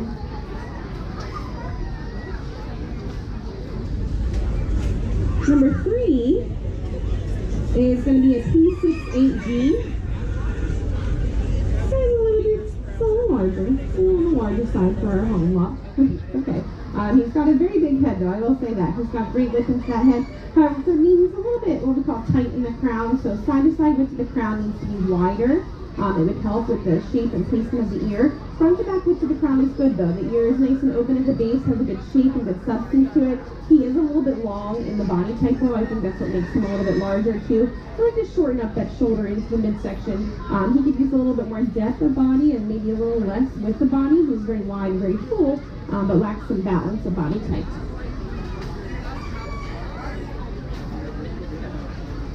Number 2 is going to be an FL30. It's pretty well balanced body type. That is why he placed as high as he did. He's got good depth at that shoulder, pretty good depth and roundness at the hind quarter, nice width to balance, and I would say he carries a good evenness in the width of his head, but I would like to see a little bit more roundness and fullness into that cheek. The crown has pretty good width and depth to it though. The ear placement is nice, has a good openness, good shape, and good substance to it. My first place animal just has a little bit more of a head to him. I think it's like 40 points on head for these guys, so very important. And that guy just lacks it a little bit. You can see them in the coops from the front. He's just a little bit more narrow in the head. This guy's super wide through the width of his head, great curvature to that skull. His tattoo is APN. So he's going to win on overall balance here. It's actually the best height in the class as well. He's got good depth of the shoulder, good depth and roundness at the hind quarter. He maybe uses a smidge more width to balance all that depth that he carries, but this is a high head mount breed, so he's posed up really nicely right now. Again, good curvature, that's still good width between that eye. Nice roundness in that cheek. He is a little slipped in the placement of that crown. It could be a little bit further forward because we want the ear to open directly behind the eye, so it's a little bit further back, but the ear has a nice shape and substance to it. Can I have all the solid Holland lops come up to the table on the other side, please, while we finish up with the broken? Solid Holland lops. For our senior doe, DB1 is going to be second. So this doe, it is typical that does don't usually have as large of a head as a senior buck. They do tend to be a little bit more refined. But this doe for me is a little bit too refined in comparison to the first place animal. She's just very narrow in the head when we look at her from the front, a little snaky in that lower muzzle. Really lacks some roundness and fullness into that cheek. For me, she's also very narrow in that crown. I definitely want to see more front to back width of the crown. The ear is very closed. It has a little bit of a fold to it, and I think some more width to the crown would help open that ear and shape it a little bit better. She's also a little longer through that shoulder and into the midsection of the body. Both these does are a little feisty, so when you take them out of their coops here, just be careful. This one especially. Ooh. All right. First place is going to be O2.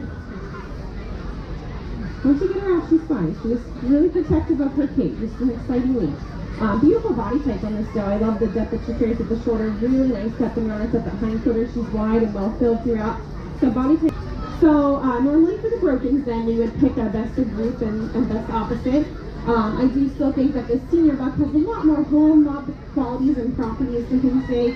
So the broken senior buck is going to be the best broken. The broken senior doe will be best opposite broken.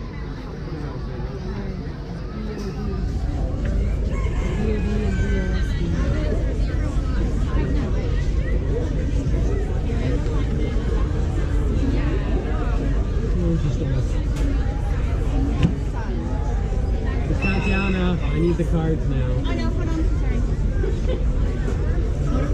Hold on, give me 1 second, my friend. Go take those, hold on. Alright. I don't think you.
Doing the duck.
Alright, so we're doing solid senior bucks now, so basically not spotted. So they're all solid one color. The only really difference between the brokens, they're all judged on the same criteria. So again, still looking for those really nice, big, wide, full heads, especially on these senior bucks. So this guy's lacking that a little bit today. I don't know if he's a younger buck, but EB2 is going to be 6. So just a little bit longer in that front leg, a little longer through that shoulder and into the midsection. So we want these guys to be deep at the shoulder and round, but also short through that midsection.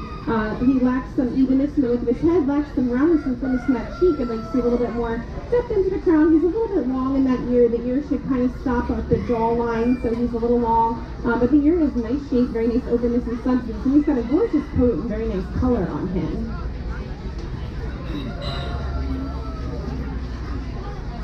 Number 5 is not you.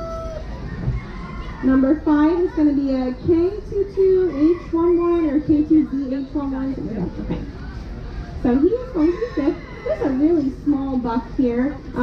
We kind of want these guys to have a little bit of bone and a little bit of masculine. I know that they're a small breed, but especially on these senior bucks, we want them to have nice masculine qualities to them. Lots of bone, lots of width in that chest, which he kind of lacks today. He does have pretty good evenness in the width of the head, though. Pretty nice roundness to that cheek. I like to see more front to back width to the crown. It would help open the base of the ear a little bit, and he's a little bit pointed into the tip of the ear as well. Pretty good coat on him, nice color on him as well.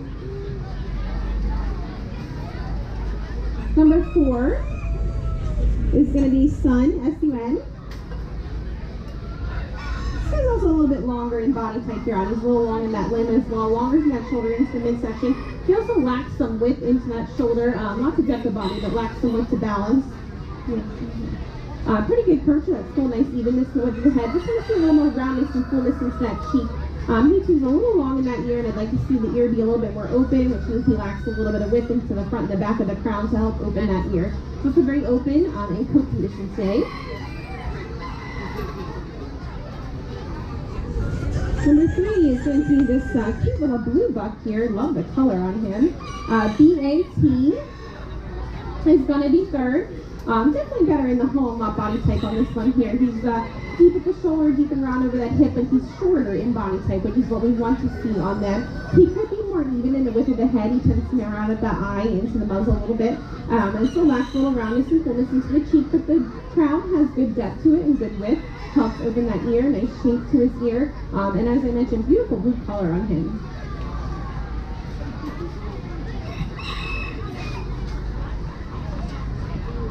Number 2 is going to be an HL11. Okay. Really nice bone. You can see this guy's leg is very thick.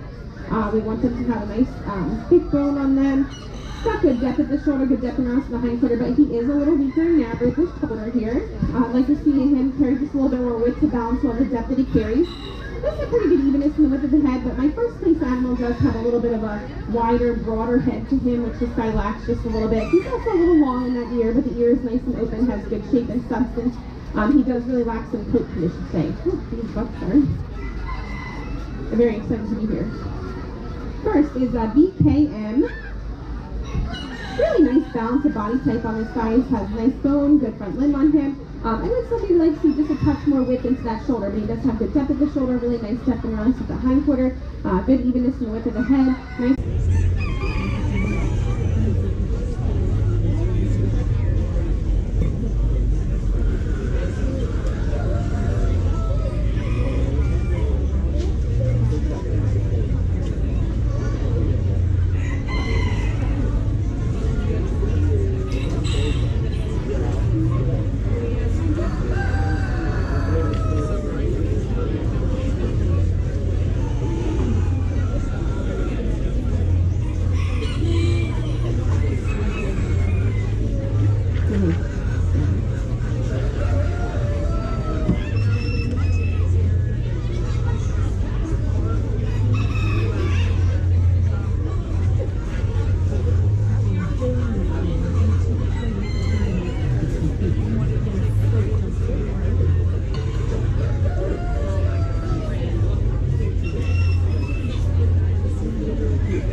just a friendly reminder, if you have not done showmanship yet, there's still plenty of time to go ahead and take your turn. So just wanted to do a quick reminder of that. They are still able to have you come in and do showmanship. Thank you.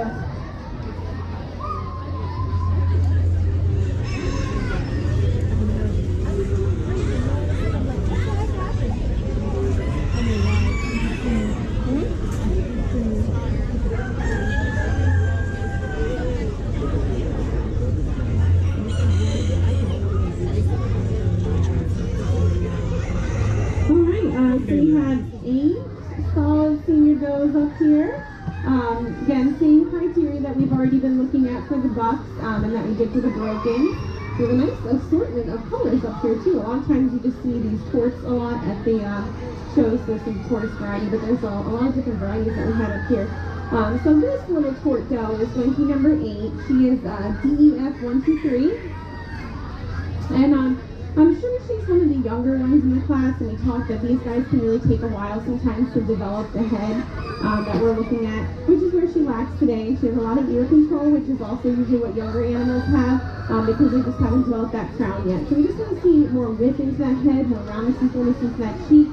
The crown lacks some depth, and she lacks some side-to-side width to the crown, which is why she's able to hold her ears up so well. So just needs more development to the head and the crown. I'm sure she's younger, but the ear shape and substance is very nice. Balance of body type is pretty nice on her as well, and I love the tort color and shade. She's got a great coat to her. Coming down here to a not so great coat, not that it matters, not a ton of points on this fur coat, but she's she's the one that left all this hair on my feet up here. Number 7 is going to be an MHP. This one will be a little bit weaker in bone. She's a little longer to that shoulder into the midsection. Has pretty good width, but she lacks some depth at the shoulder, lacks some depth and roundness at the hindquarter. She does have better width into the head, but it's still just more side-to-side width into the crown here. She's a little bit slipped in that crown, which causes that ear to be kind of held angular instead of behind the eye here. And she lacks some substance to her ear as well, and she's very out of coat condition today.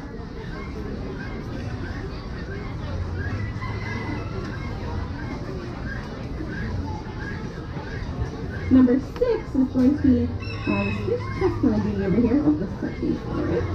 DEF131. Alright. Excuse me, number 6. This doe also just a little longer to the shoulder into the midsection. She's a little low at the shoulder too. I'd like to see her be a little bit deeper at the shoulder. She's also a little weak through the shoulder, lacks some width. But she does have a nice curve to her skull, pretty good roundness and fullness into the cheek, getting better in the placement of the crown here. She has a nice open ear, has good shape and substance into that ear. And she's got beautiful color, a very nice coat on her as well. Just needs to improve a little bit on the body type.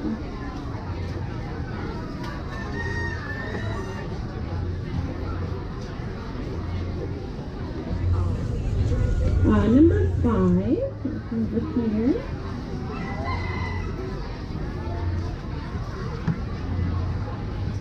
FD13. Another doe I'd like to see her have a little bit more bone. She's a little weak on that ankle, and she can have more evenness in the width of her head into the lower eye, into the muzzle here. She just gets a little bit pinched. I'd like to see a little more roundness and fullness in that cheek. She could be more open at the base of the ears. She has a little bit more width into that crown. But body type is nice on this doe. She has pretty good depth and roundness at that hip, pretty well also a lower hindquarter on her. So I think we got 4 left here. So we have number 4 is going to be an AB2. I love how short and compact this doe is. She's got great width into the chest, really nice width throughout. But I would like to see a little bit more depth to bounce, especially at the shoulder. She has good depth over the hip, but lacks some depth at that shoulder. Also lacks a little bit of bone. Nice coat to the skull, though, good evenness in the width of the head. But when we get to the crown, she's another one that has her ears kind of horizontal. So she needs more depth into that crown, needs a little more side-to-side width into the crown to help the ear kind of hang the way that it should. She's also lacking some substance into her ear and some roundness into the tip of the ear.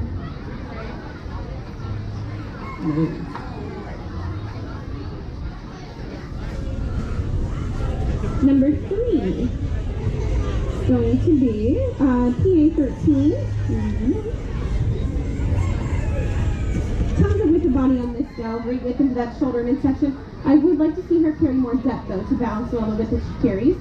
She does carry good evenness in the width of her head though, just lacks some roundness into that cheek.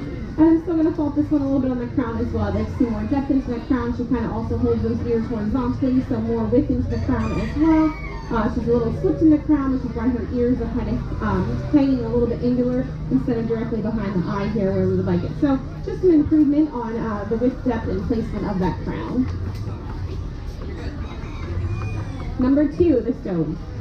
I'm waiting for her turn. She's sticking out here. Number 2 is going to be, I think it's M-I-M.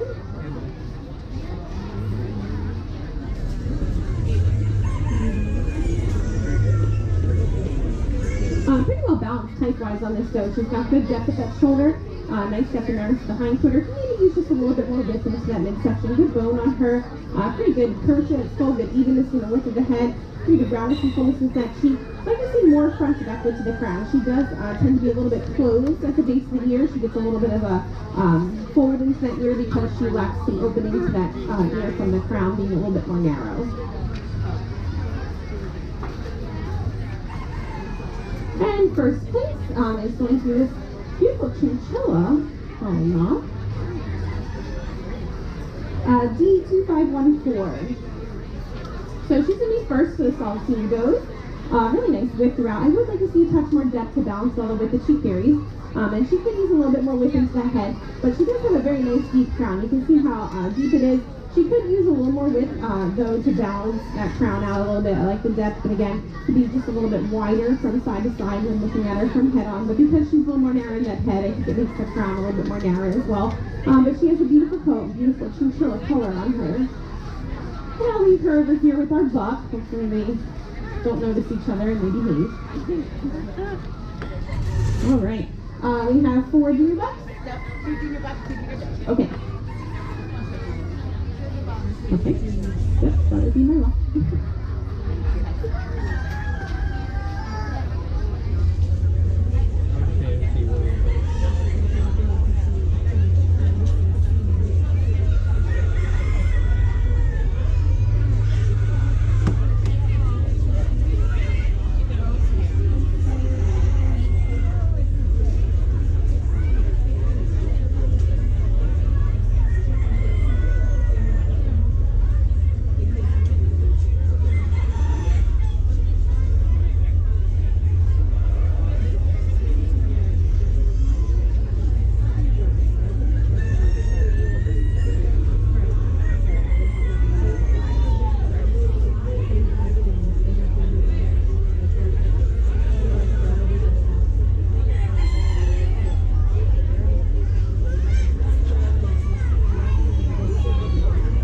So we have 2 junior bucks that we'll start with here. Kind of an interesting display of genetics here. We have a chestnut and then we have an opal. Are they litter mates?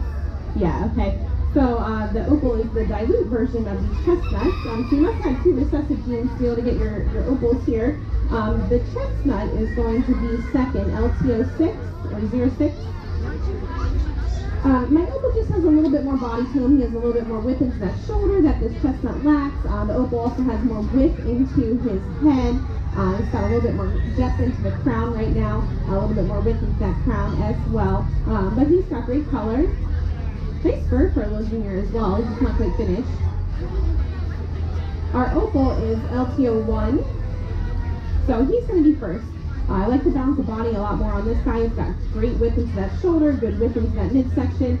Just overall has more balance of body type. He's got more evenness in the width of his head, although he is still lacking a little bit of roundness and fullness in his cheek. But a lot of times these junior animals don't quite have that. It takes a while for them to kind of develop. The ear has good placement, but I'd like to see it be a little bit more open. But otherwise, good shape, good substance to it.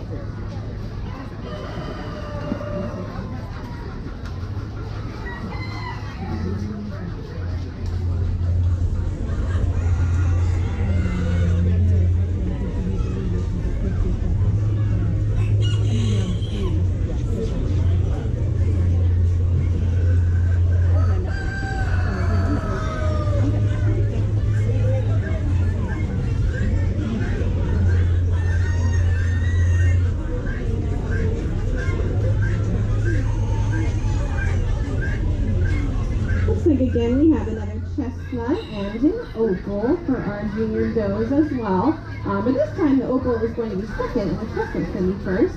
So the opal tattoo is LTO3. So she's going to be second in this class. On this one, the chestnut's got great bone. I love her leg and how strong she is at the ankle. This one's a little bit more refined in those areas.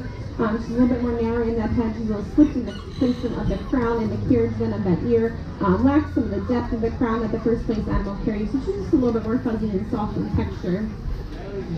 The first place is LTO4. That is the chestnut. Definitely love the bone on this one. She's a lot more balanced in body type. Very nice width and depth of balance. She's got good evenness in the width of her head, though I would still like to see a little bit more width as she's developed, a little bit more evenness throughout. She has very nice depth though into the crown. The ear is nice and open, has pretty good shape and is substance. They're just a little bit long to balance right now. I'm sure she will grow into those. So we have all our solids up here. And we'll pick our best and opposite from those four.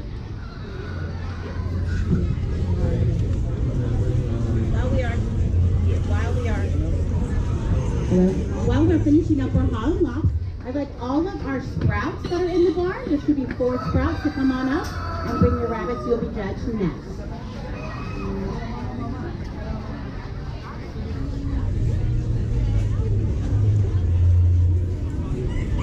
Alright, so for our solid homes up here, as I mentioned, it can take a long time for the head and the crown to finish developing. It's hard for the juniors sometimes to beat the seniors, and I think that is the case here today. Although we have some nice juniors, the seniors are much more developed in the head, ear, and crown, which carried most points.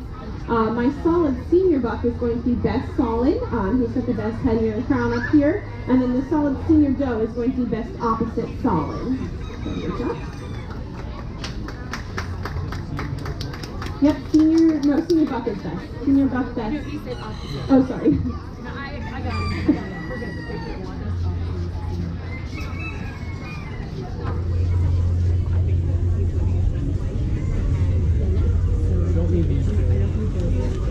So now for our home locks, we are going to pick best of breed and best opposite breed between the brokens and the solids.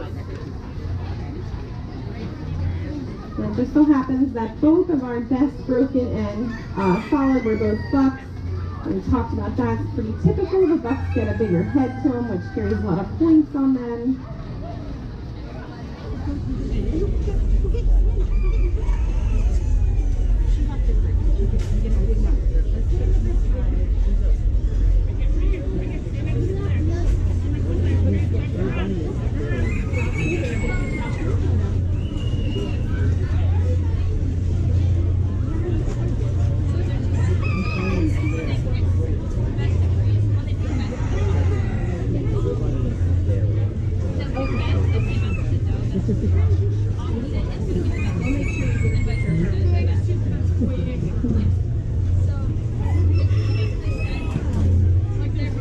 Alright, so for our home locks up here, despite our solid trying to get some brownie points, is very lovable.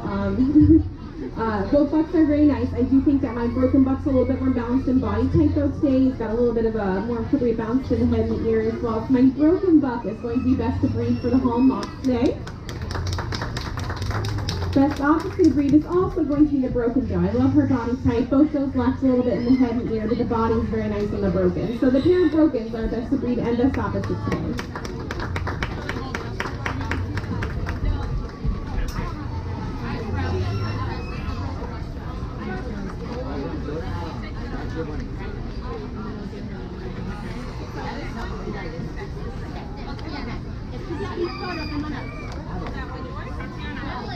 I would say that side. You can see right here, they all come. Go ahead. You're done.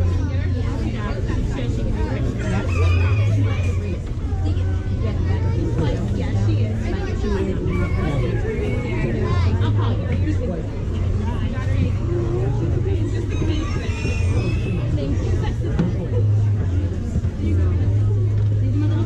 Okay, maybe that's the show.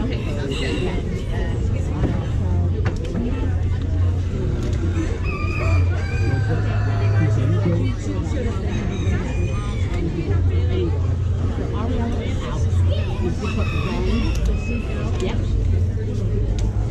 And then you can do Ren, W-R-E-N. And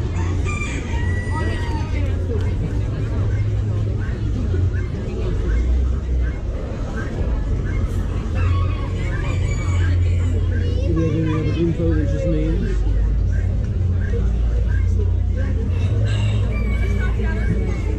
what? You're replacing this one. Good, yeah. I know, it's fine. Can we get 6 ribbons? What? 6 ribbons? Yes, it is. It's like, Can you give me a second place right for tattoo? Somebody else, she still call it tattoo and nothing. So which one is Like, Ren? okay. do I have the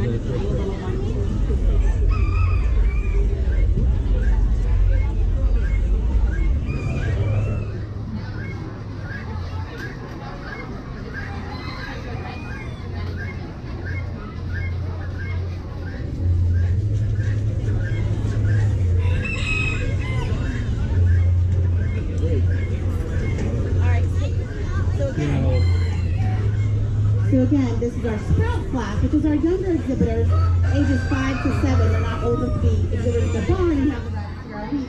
But we like to have a little extra activity for them to bring in their rabbits today, and they get judged all together. It's just a great way to include them in the experience this week. So while they're being judged, I'm going to have a couple different classes of the breeding to come up next. So we're going to have our Rex come up. And our Czech Frosty and Flemish Giant, they're going to be on deck. They don't come up, but just be on deck. So right now we're bringing up Rex to the table.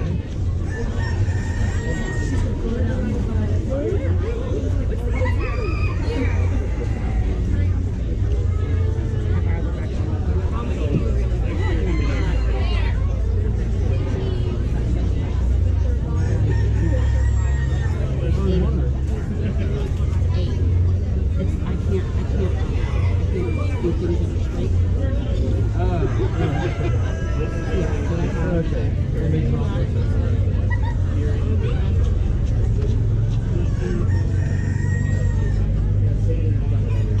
I just was inside with one red, 2 so 5 browns, 8 reds, and 1 All right, so we have 6 animals up here in our Sprouts division. They are all different breeds except the 2 Hallmarks on the end here. So we're kind of going to judge it like a mini best in show, where each animal is judged to its own standard. So even though they're all very different, that is what we do on a best in show table, is just judge each one to its own standard. So number 6 is going to be this, let's say he's like a lion lop, not necessarily an already recognized breed, but we can still work through it. We have lion head standards and lop ones, so CB1. So he's going to be number 6. So if we're judging for the lop portion of it, we talked about crown already, lack some depth into the crown. Not that we have the width in the crown, I'd like to see more width into that head as well, just a little bit more narrow in the head, lack some roundness into that cheek. Really nice body type though, great width into that shoulder, good width into the midsection hindquarter. Now lion heads, they normally have a mane that's a little bit more full in length, is a little bit more even. So I would say from the mane portion, he lacks some evenness and length and some density and fullness into that mane as well. Number 5 is going to be our home lop here. Looks like a little broken orange. Number 5 is a HDEF 552. I can see this animal have a little bit more bone for a home lop. He's a little longer through that shoulder and into the midsection, lacks some depth at the shoulder, lacks a little depth and roundness at the top of the hip there as well. Pretty good curved head skull, just lacks some evenness in the width of the head. Very nice ear though. I love how open the ear is, excellent shape and substance into that ear. Number 4 is going to be our other Holland lop here, another chinchilla Holland lop. This one is a D2514. Definitely better bone on this animal. She's got tons of width of body, great width into that chest, good width into the shoulder midsection, but she does lack a little bit of depth to balance with the width. So I would see more depth to the shoulder.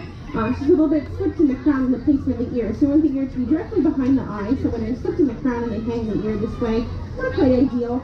She could use a little more side-to-side width into the crown, a little bit more width into that head as well. Very pretty chinchilla color on her though.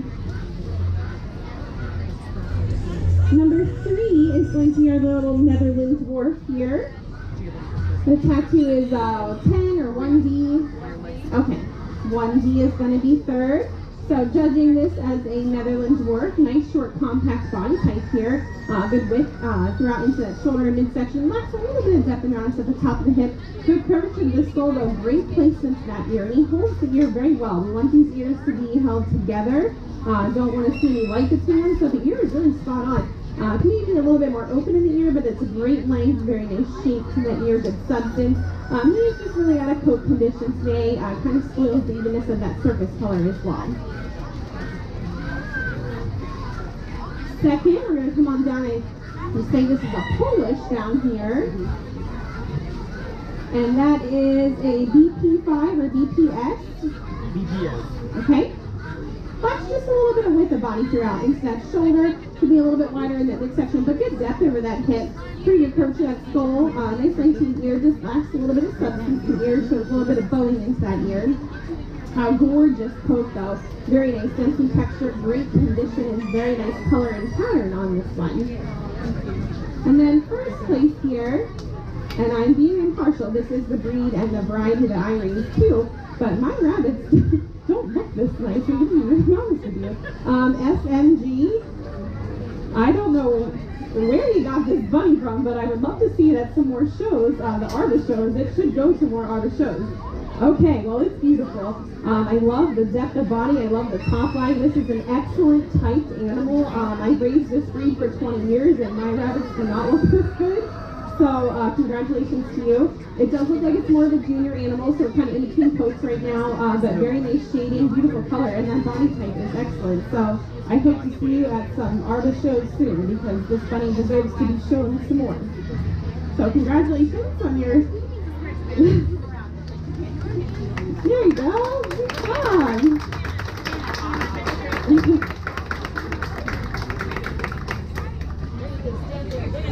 Then hold for a second. Turn the other way. Just freeze. Don't stop the mouth. Stay right there. There you go. One more. Thank you. Great job. You got her? I got Barney. Oh, okay. Julia Richards, senior back.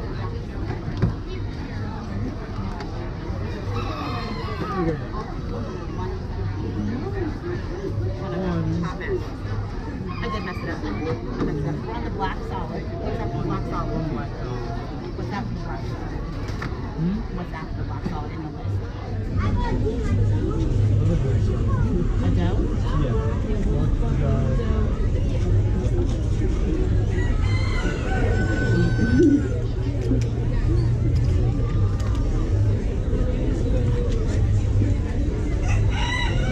And then blue. Blue. Okay. Senior doe. Yeah. So.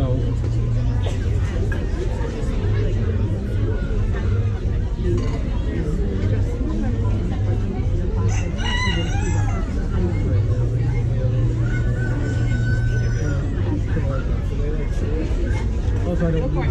Go for it. Yep.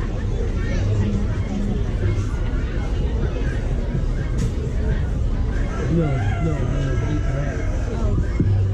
While the Rexes are being judged, we'll have our Czech Frosty, our Flemish Giants, and our Dutch come up to the table, please. Why Dutch? It looks like he's up right now.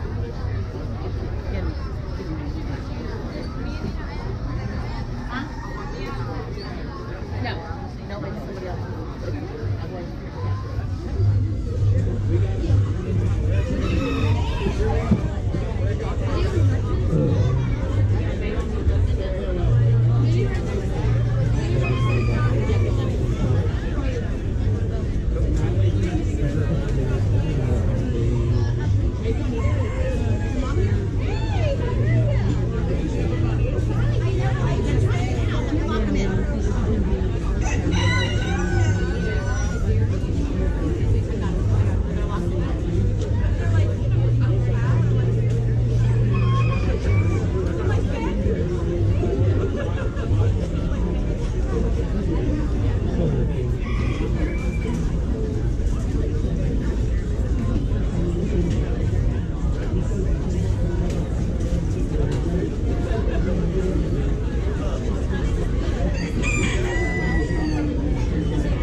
normally they do each judge their own class.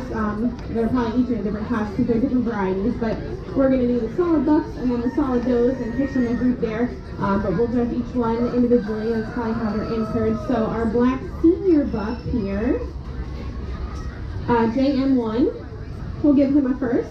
He's got a good length to his body, great whip into that shoulder, good whip into the midsection. He's just a little bit flat, especially at the hip. I'd like to see more depth and roundness at the top of the hip. Lacks a little bit of density to his coat, and he is a little soft in the texture of his coat, lacks finish to his coat today. And then while we're here in this buck area, we're going to do this, I don't know how they entered it, but I'm going to say he's smoke pearl. Okay. Let me know when you got him. Say that you're 10. It is JD02.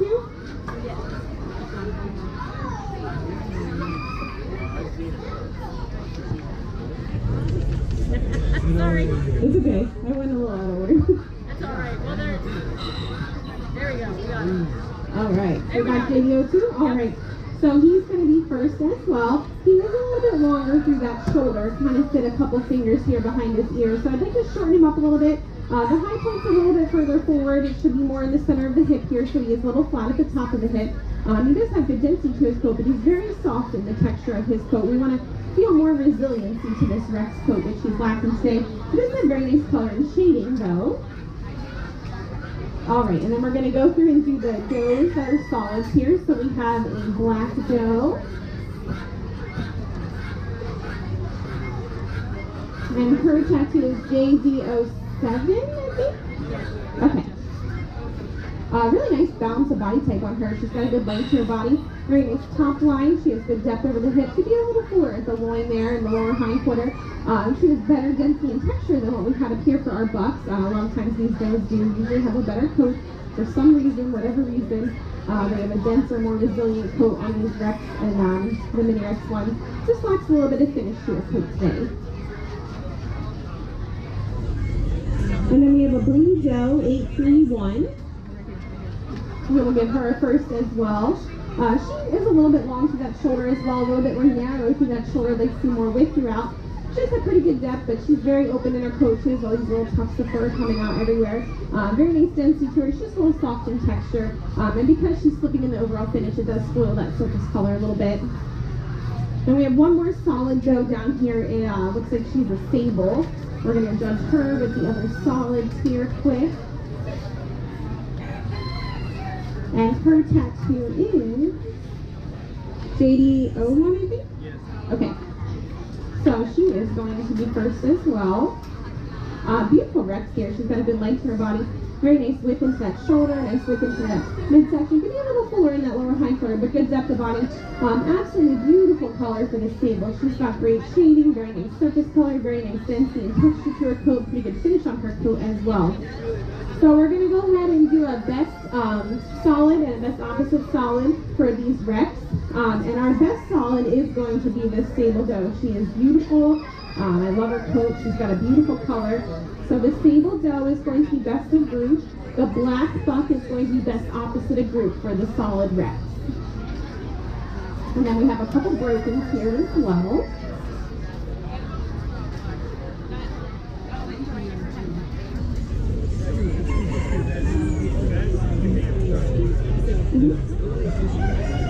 Everybody got first place. Yep, everybody got first for their class, since they're all split between bucks and does and then their varieties. So everybody gets a first for what we just did for the Rex.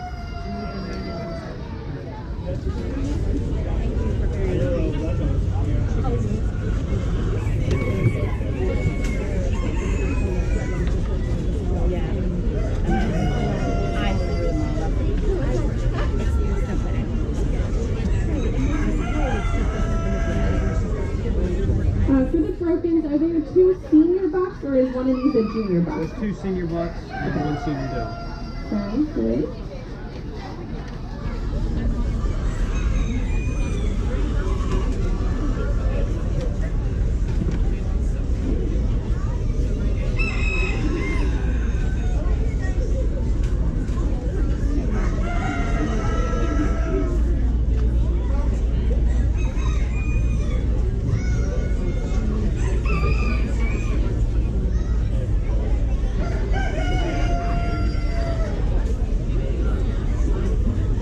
we have 3 broken Rex up here, 2 bucks and 1 doe. So we're going to have a second and a first place for the bucks. And number 2 is going to be a JD05. He's just a little bit smaller in body type, not quite as balanced as our first place animal. He's a little bit more narrow to that shoulder. This breed technically has commercial body type, just like the Californians and New Zealand's that we did earlier. So I'd like to see a lot more width and fullness for him. They don't judge as heavily on type because they do have this very unique Rex fur, which should be very dense and plush and resilient. And he is lacking some density to his coat. It's not quite as resilient in the texture of his coat.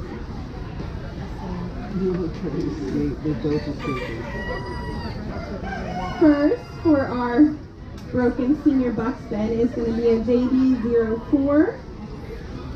And this is a broken sable, also very nice color. He's not quite as good in the shading as what our sable doe was, but he's got a very nice pattern in his broken pattern here. Definitely carries better width of body on him. He is a little softer in the texture of his coat as well, not quite as resilient or dense in coat.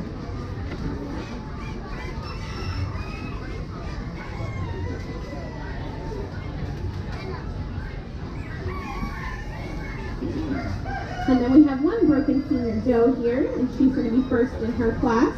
Her tattoo is PCF1.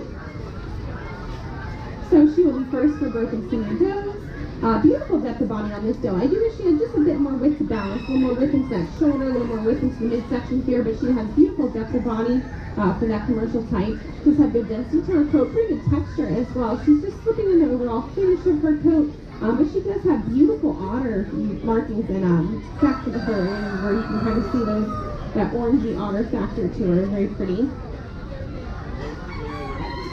So for the brokens, our bested group is going to be this broken senior doe. Our broken senior buck will be best opposite a group. So broken senior doe is best, broken senior buck is opposite for these Rex. And then we're going to pick a best of breed from up here and best opposite breed as well between the solids and the brokens that we had.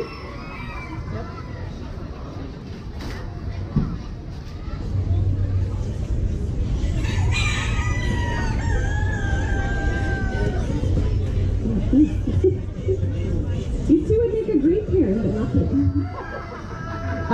Not to be color biased up here in the variety, these sables are beautiful, and the broken sable here too. This breed is tough in the summertime. It gets humid, their fur gets really curly sometimes. It doesn't show as well as the colder months. But that being said, this sable still has a great coat of fur, especially for the middle of summer. She is going to be our best of breed Rex, the sable doe. Congratulations. Best opposite of breed between the black buck that we had over here and this broken buck is going to be the broken buck. Lots of nice body type on him, great pattern. So congratulations to our Rex. Best of breed was the sable doe. Best opposite of breed is the broken sable buck.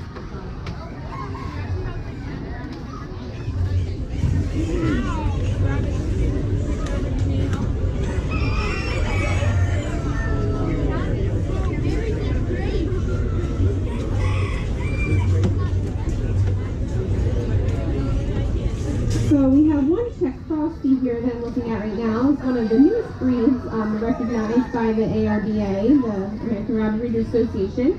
This one looks like a young one. I'm not sure if it's under as a senior or junior, but even if it is a senior, I think it's a young senior. This is another breed that can take a little bit for that head to fully develop. We want the ears to be really thick as well. So it just makes me think it's a younger animal. But it is going to be first place and best of breed. It is a TLL2. I do think this animal is just a little bit narrow through the shoulder. I'd like to see a little bit more width, but just have good width into that midsection. This is what we call a cylindrical breed. They're long and they're supposed to be a little bit flat there as well. Which I think she does a great job of. Just a little bit more refined, as you mentioned, that head. The ear has a really nice shape though, good substance. The surface color is very spoiled though in evenness right now because the coat is so open and unfinished today. But we will have a best of breed Czech Frosty to come back up then, okay? So great job. What is it called? It's upright cylindrical. Upright cylindrical, yes, you're right. You're right. Well, you're right, you're right. That's what I studied.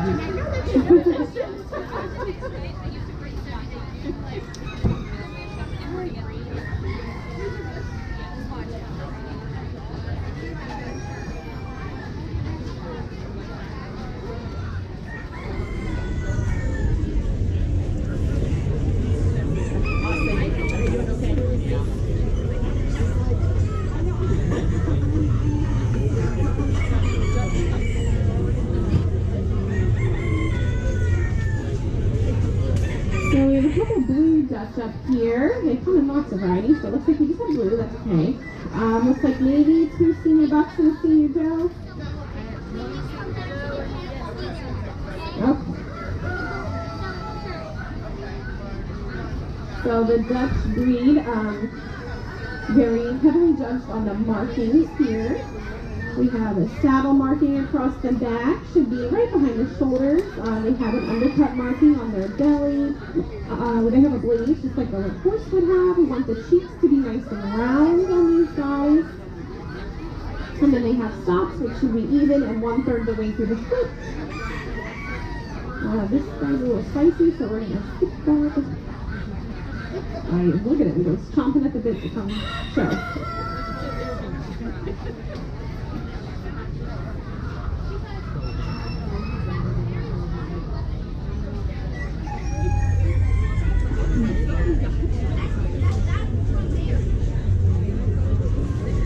Alright, so we're going to be doing our senior bucks here. This can be a tough breed sometimes. They get little freckles and things, which I think this guy does have. So in an arbor show, he probably would be disqualified for the little freckle that he has there, but we're okay with it here today. But he is going to be second place.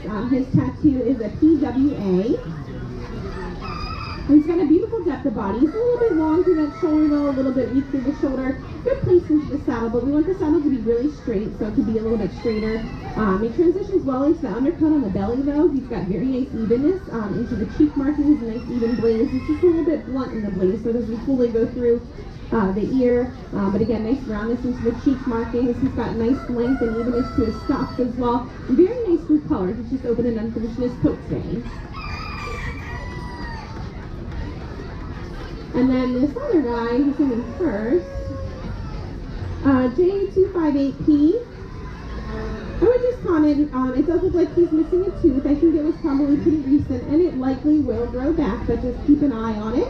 But he'll be first. Got a good length to his body, great width into that shoulder. He's really well balanced type-wise, good width and depth to balance. Very nice placement to the saddle marking behind the shoulder, but again, give you a little bit cleaner and straighter. Transitions well into the undercut though. He is just a little bit uneven in those cheek markings. He's a little bit higher on his right cheek, so it can be a little bit more even, but the blaze is nice centered. Definitely could be more even and cleaner in those stops though. Again, very nice blue color. He's also just open and unfinished in his coat today. And then we have one doe. And her tattoo is BP, or maybe BPSL. Okay. We'll give her first as well. Excellent width of body on this doe. Great width into that shoulder, midsection, well filled lower hind quarter. Pretty good depth of body as well. Good placement to that saddle. It's actually nice and clean and even. Transitions well into the undercut. With also just a little bit on the cheeks again. She's just a little high on that right cheek compared to the left cheek, but she has a nice blaze to her. So we have a little cleaner again on those stops and evenness. Excellent blue color. And not bad on the finish, just above the tail, a little bit unfinished still, but she's a very nice doe. So, normally, like I said, there'd be more varieties up here. So our best of breed today, we don't have any other ones, is going to be this blue doe. I think she's the most balanced in body type. I like the saddle marking, even though she's lacking a little bit in those cheek markings. But our blue doe is going to be best of breed today, which would make the blue buck best opposite of breed then. So congratulations to our duck.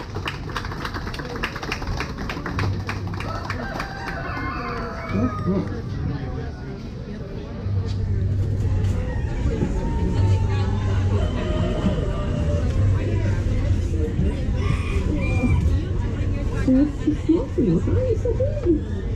Alright, 2 Flemish Giants, always a crowd favorite. I raised these for a little while myself, but they eat a lot, so I have a smaller breed now that eats less.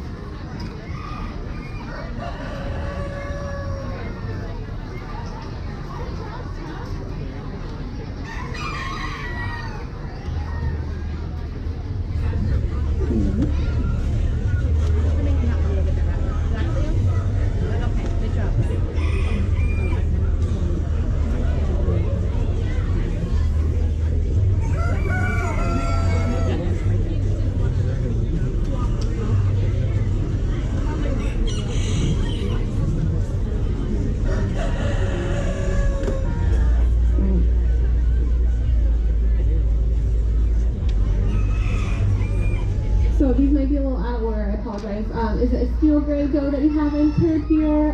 BD46? Okay, we're gonna do her first. And there's a fawn here too. It's a little out of order alphabetical. Okay. Very nice size doe here. So we obviously want these guys to be big and massive. I think she can use a little bit more bone, but excellent width into the shoulder. Very nice width into that midsection. Good depth over that hip. Well-filled lower hindquarter on her too. She can use a little more strength at the base of the ear, a little bit more substance and openness into that ear. But she's got great coat condition to her. Very nice density and texture to her coat. She's just a little splotchy in the surface color, just a little bit. Probably could use maybe another week or two to finish off that coat completely. If you have a Champagne D'Argent, you may bring them to the show table. Champagne D'Argent can now come to the show table. I'll place that for you.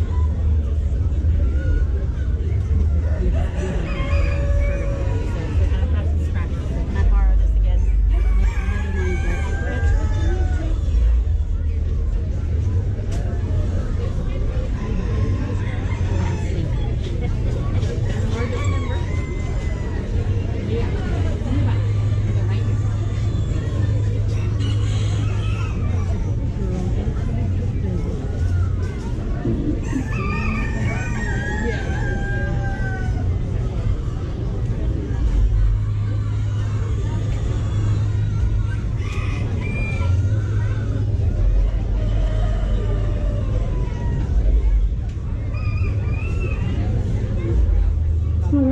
So we have a fawn doe here as well, ETF22.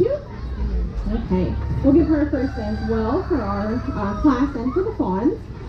She's a good length to her body, pretty good width into that shoulder, maybe a little bit fuller in the midsection here, but she does have pretty good fullness in that hindquarter. I would like to see more bone on this doe, so in the front limb here and the ankle, she could be a little bit stronger, bigger bones. Pretty good strength at the base of that ear though, like to see just a little more openness and substance to her ear.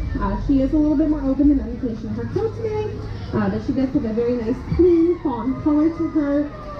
Pretty good density and texture on her coat as well. So just two does we had, right? Okay, so no bucks on the Flemish. So it's just these two does that are competing for best of breed up here. And I do think that our gray has a lot more body type to her, a lot more size to her. She's got a little bit more finish to her coat and condition today. So she's going to be best of breed over the fawn. So great job for our Flemish. Do you want me to put this back in there, or you want to come over here? Yeah, I would put this in. Put it down for you. Great job. Very nice. Okay. I know. It's a little bit hairy over here. Yeah.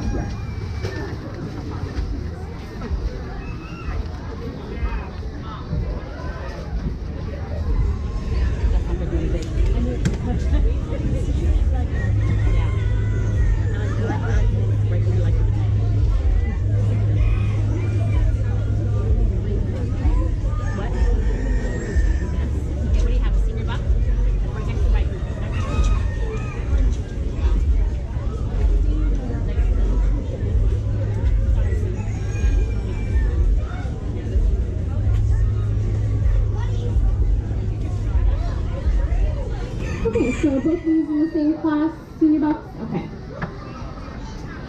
So I do think that these are Harlequins. We're going to go to them as Harlequins. I know we had some discussion about like a cinnamon, but that would be as big as a Californian.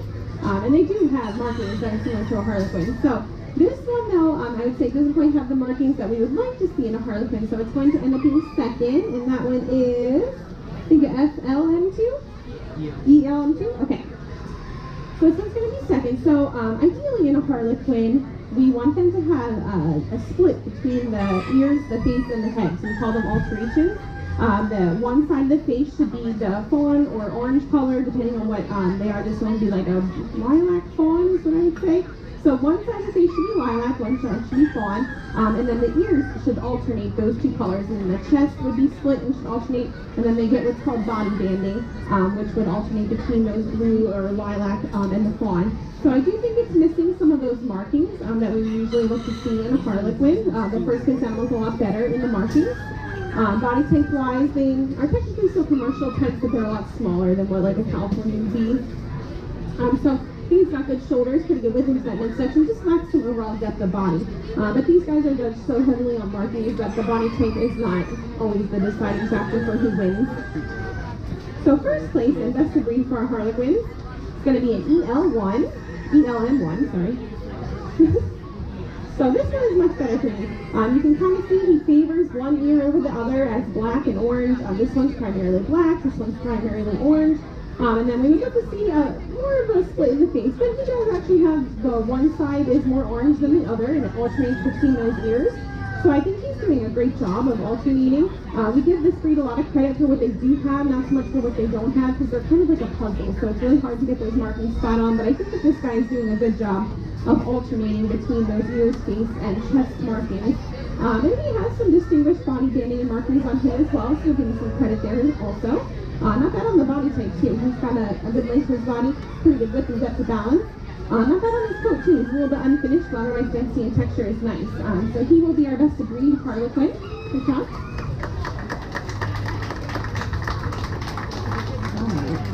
Alright.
some champagnes up here. We saw some of those earlier with our meat classes, but now we're judging the champagne breed itself, which gives a lot more points on fur and color than what our meat animals did.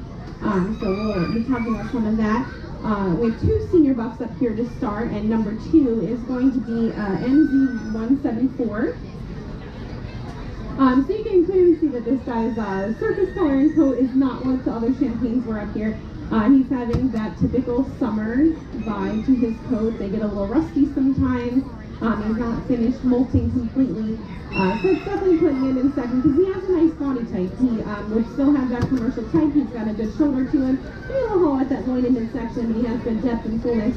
It's really just the fault in the coat today that is placing him second. He's just open and unfinished and spoiled in that surface color overall. First place. Nice big guy here. It's going to be an AM4. Really nice animal here, so very much resembles the commercial meat classes that we had earlier. Really nice strong shoulder. Maybe a smidge fuller in the midsection here in the lower hindquarter, but he has a very nice top line and depth of body, good width throughout the balance. It's got a very nice undercolor to him, a good surface color as well. These guys have kind of like a black or slate blue undercolor, but then they get the silvering on top, and they're supposed to look like old silver is what their standard describes them as on the surface color. So I think this animal has great color throughout the undercolor and the surface color.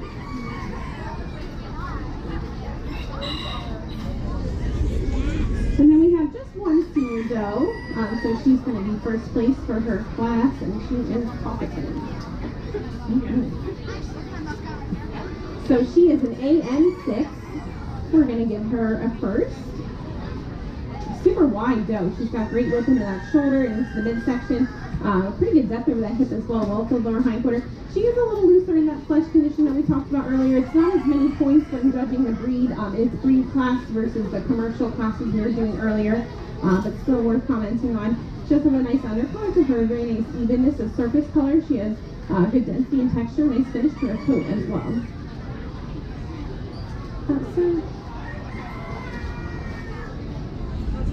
And then we have one intermediate buck. He is a G515 or GS15. Okay, we will give him a first as well. Very nicely typed animal here. Great width into that shoulder, good width into that midsection, well to the lower hindquarter. Super tidy animal. I'm going to fault him a little bit in the color though. You can see he's not as deep in the color when we get to this base coloring here. It's not as deep as what the seniors have. And normally they lighten as they get older. So I would have expected an intermediate to have a little bit of a darker undercolor to him. But he does have a pretty good surface color, maybe a smidge lighter because he is just a lighter colored buck overall.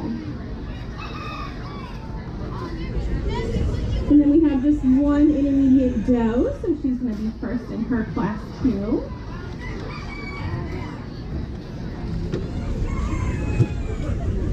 She is EZ5. And we will give her first. Really nicely typed here, and she's got a ton of muscling and firmness and flesh condition. So condition on this animal is great. Very nice body type on her is great as well. Just gonna again falter in the coat and color too. She's a little thin in the density of her coat, a little softer in the texture of her coat, and she too lacks some of that depth of color in the undercolor, and she's a little light in the surface color, and actually a little splotchy in that surface color too. You can kind of see she has two different colors going on here, different patches throughout because she's just not quite finished in her coat today. We have one junior buck. He is a G529, GS29. Excellent rabbit. He is super well balanced type-wise. He's got a great shoulder to it. Very well filled midsection hindquarter. Great density texture to his coat. Very nice undercolor and surface color on him. Lots of muscling and firmness and flesh. He is beautiful.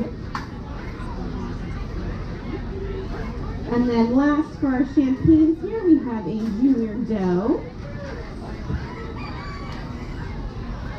And her tattoo is GS30.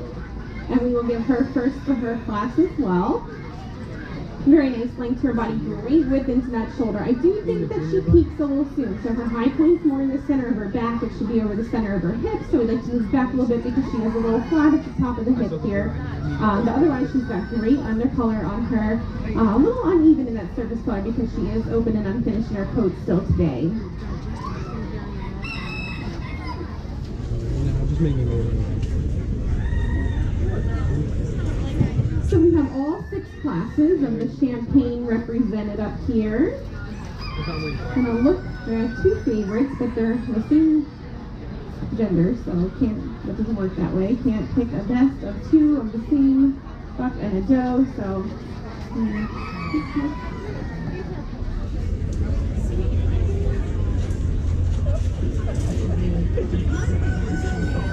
She scares me a little bit, but it's okay. It's okay, it's alright. There's a lot going on here.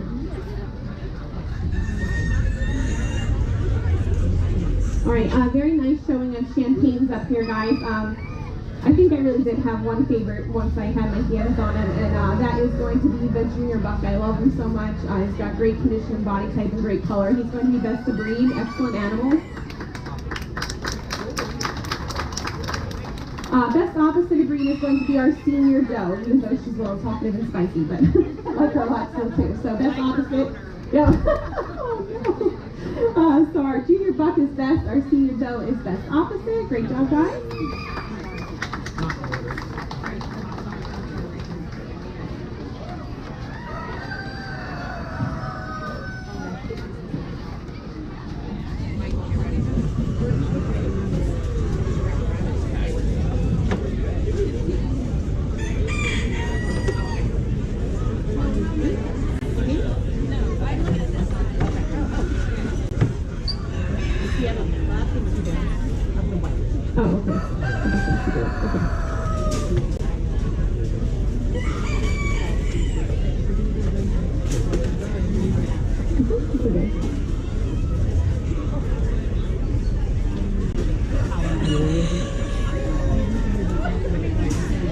It's alright, I'll watch it. Call me if it's too much.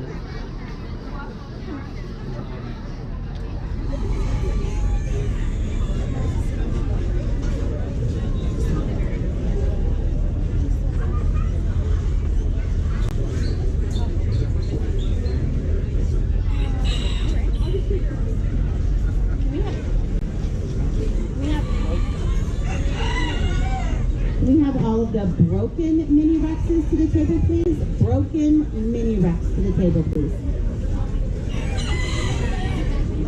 So just 1 buck and 2 does, you said, right? Okay, so for the white mini Rex here, we'll do this white buck first. He's going to be first place, ETF1.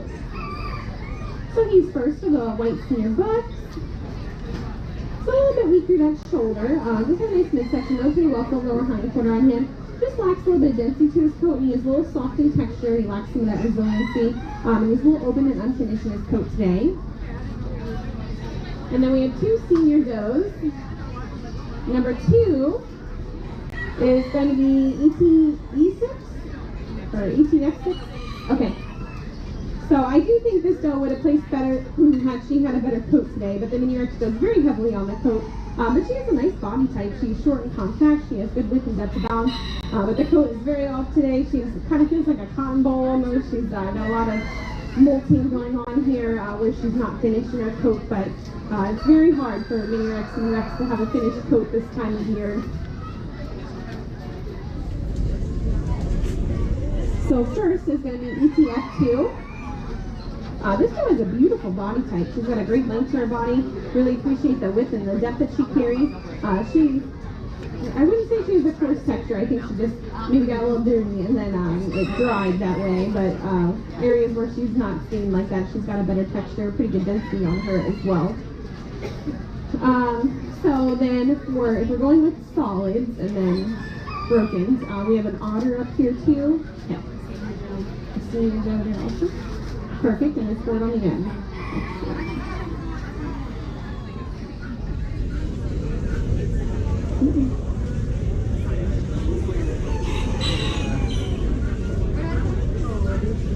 So 1 otter, Senior Doe, ETF4. We'll give her first.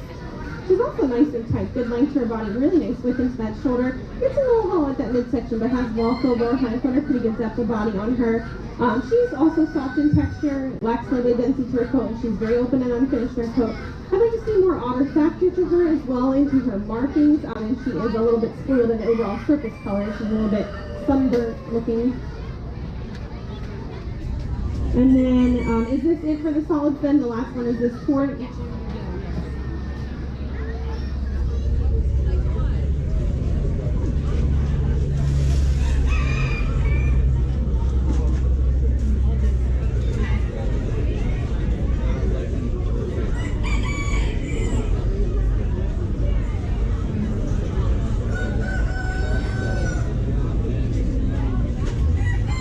You say it was a junior buck? Yeah.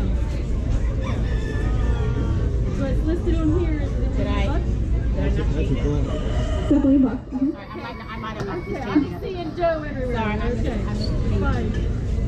Sounds good. If he's a buck on the paper, then we're gonna give him a first here. SM3. Perfect. Actually, really nice sport too. This is the breed and variety that I raised too, so I'm trying to be impartial, but he's very nice. Short and compact. He's really smooth, width throughout, nice and deep. Maybe a little floor at the lower hind quarter here, but he has a very nice surface color, good shading on him as well. He's probably the most finished mini Rex we've had up here, coat-wise. Pretty good density. Maybe just a little bit more resilient in that texture of coat. So, I think, is that it for solids then? And we have some brokens. Okay. Our best solid up here is going to be that Tort buck, so I'll hang on to him, and then opposite is going to be the otter doe. So I'll keep these two over here for best of breed then. So best is the Tort buck, opposite is the otter doe.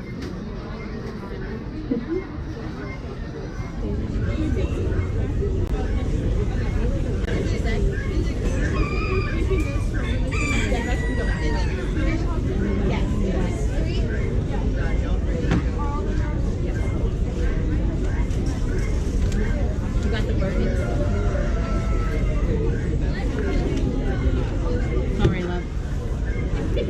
I owe you like, I owe you.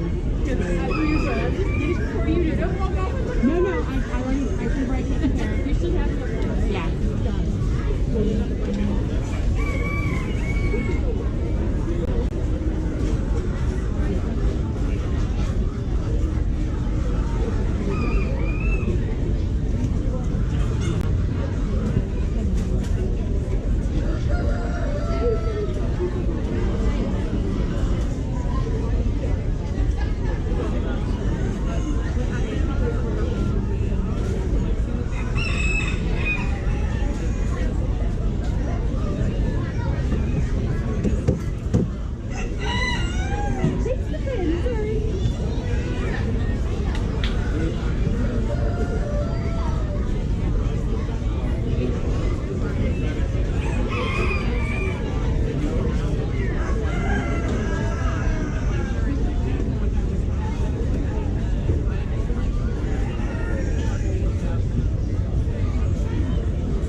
So for the Brookins, is it 3 senior bucks, a senior doe, and a junior buck?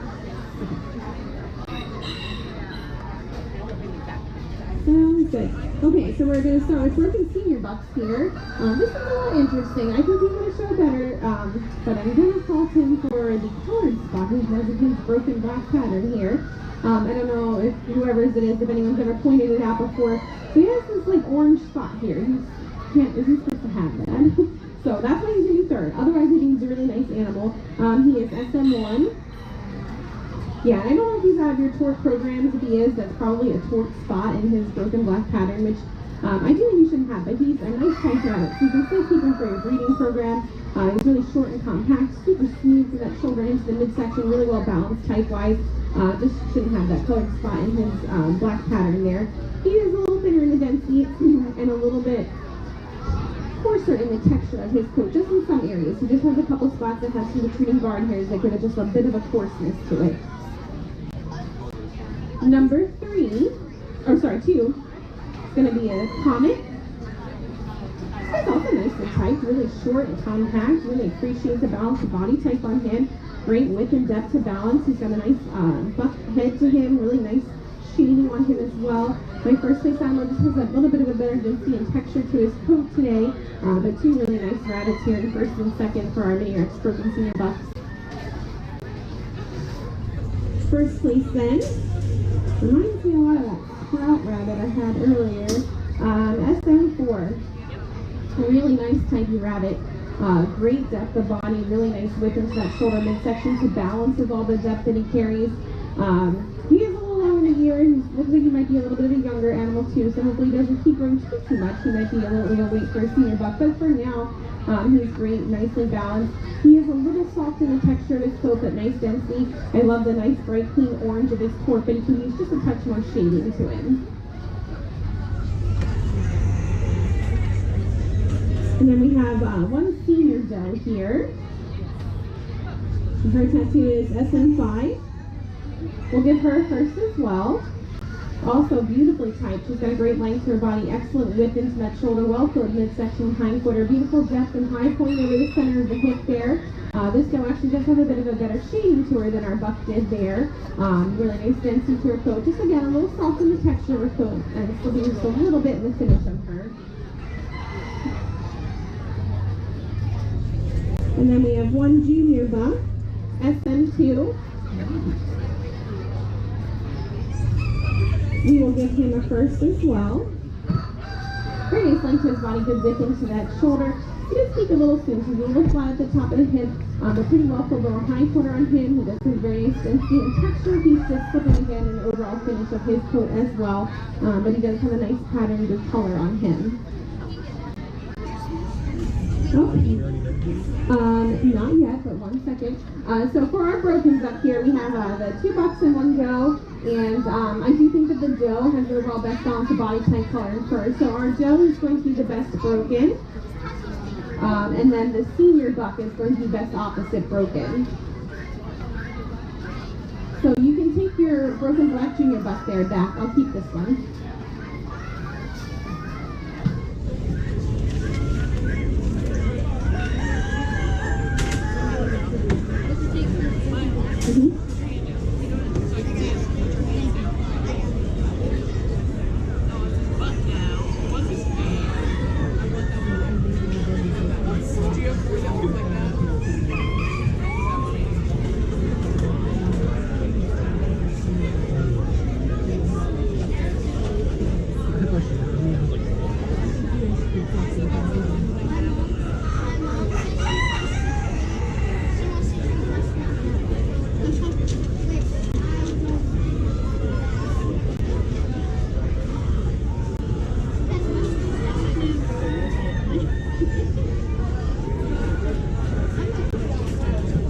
Alright, nice showing the mini. Best opposite degree is going to be your solid torque buck over here. You're welcome.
we have all of our Netherlands dwarfs to the table, please? Netherlands dwarfs to the table, please.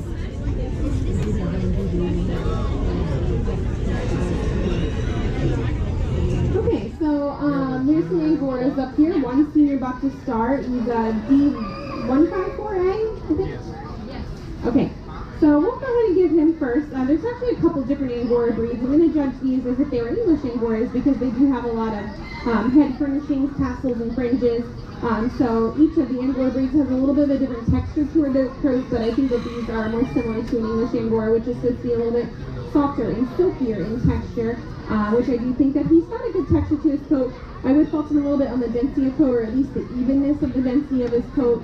He lacks some density throughout, and he's also a little bit uneven in the length of his coat overall. But again, the texture of it is good. Body type, he's a little bit longer through that shoulder and into the midsection, a little bit more narrow into that shoulder as well. These guys don't judge too heavily on the body type since most of it is the wool. So he will be first. English Angoras? Okay, perfect. So then we have two senior Joes over here.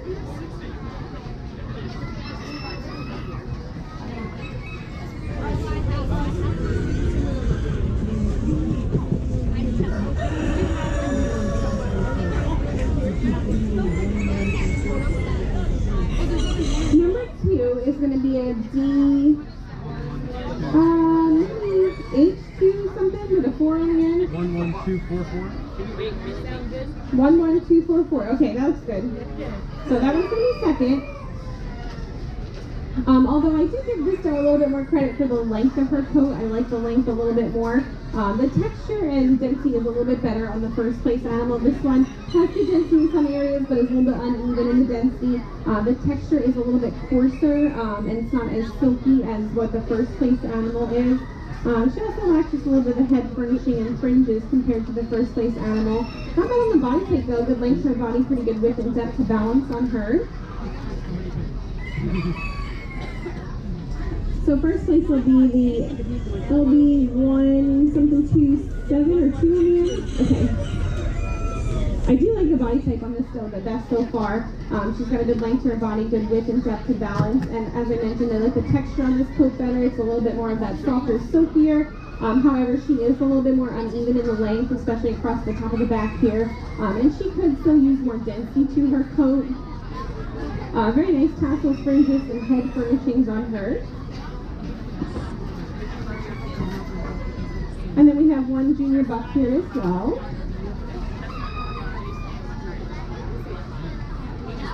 And he is A1.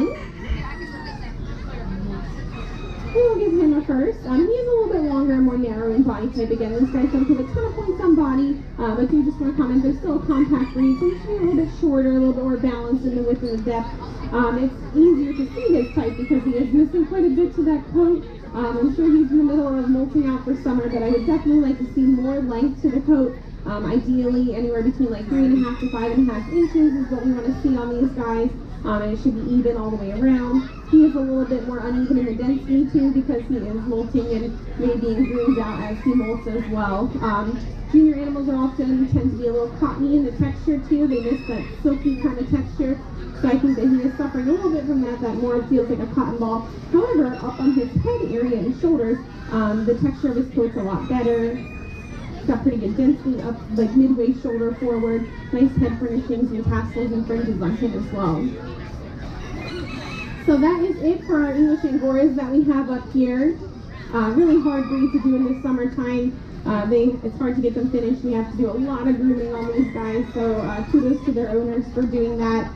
Best of breed for our English Angoras is going to be our senior Joe.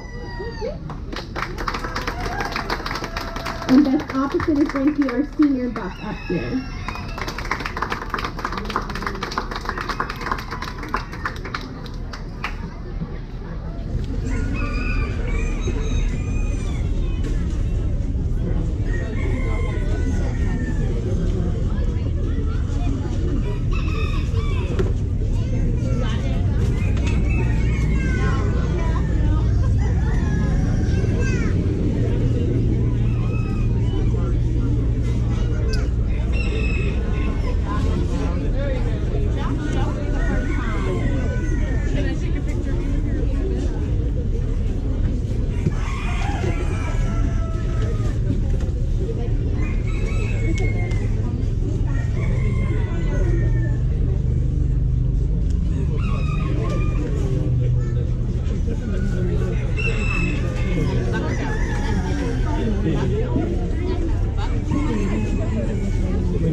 so for the Netherlands Dwarfs, we're going to start with these Himalayans, $2 a mundo.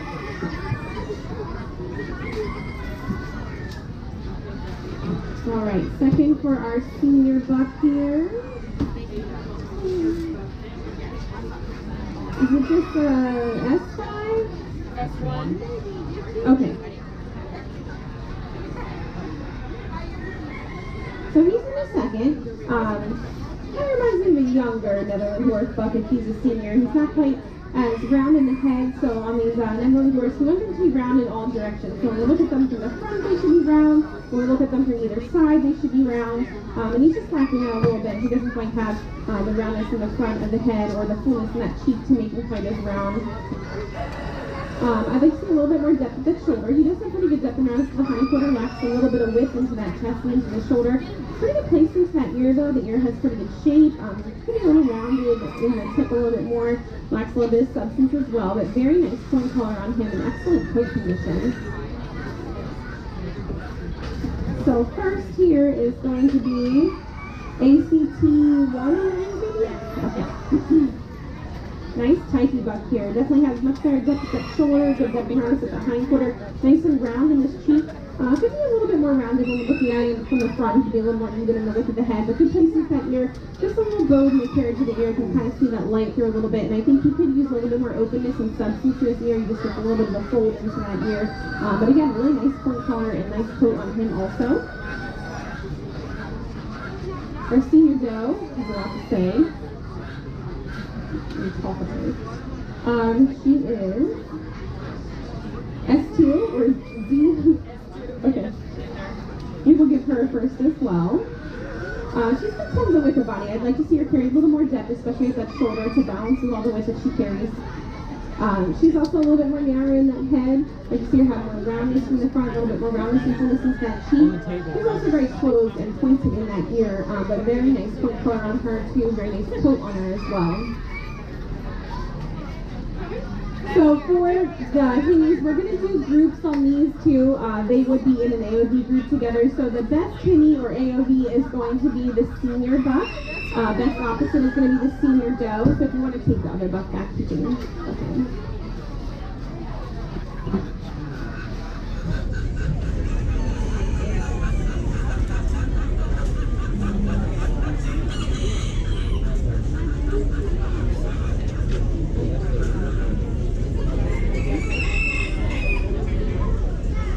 Just one chestnut here then. Is it 1-0 or 1D? 1D? Okay, sounds good. And looks like he's a senior buck. Lacks just a little bit of bone on him, a little bit of strength at the ankle. Lots of width of body, but he peaks a little bit too soon and slopes off over that hip just a bit. I want to see him be a little bit rounder and deeper at the top of the hip here. Very nice roundness in that head though, good roundness in that cheek. Ear placement carriage could be a little bit further forward, and I'd like to see just a little bit more openness, but the ear has a very nice roundness to it. He is a little bit splotchy in the overall surface color because he is open and unfinished in his coat today, but he does have very nice ring color to him. He'll be best of group for the Agoutis then.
Okay, so for the otters, tan patterns, we have 1 buck and 2 does? Yes. Okay. Alright, 1 senior buck for our otters here. His tattoo is A0. We will give him a first. Very nice width into that chest, good width into the shoulder as well. He's going to use just a touch more depth to balance with the width that he does carry. Very nice roundness into that cheek, though, good roundness from the front of the head. The placements that ear, they're just a little bit pointed, like maybe a little bit more rounded into the tip of the ear, lacks a little bit of substance to his ear. He is open and unfinished in his coat, so it spoils the evenness of that surface color just a little bit, but he does have a nice otter factor to him.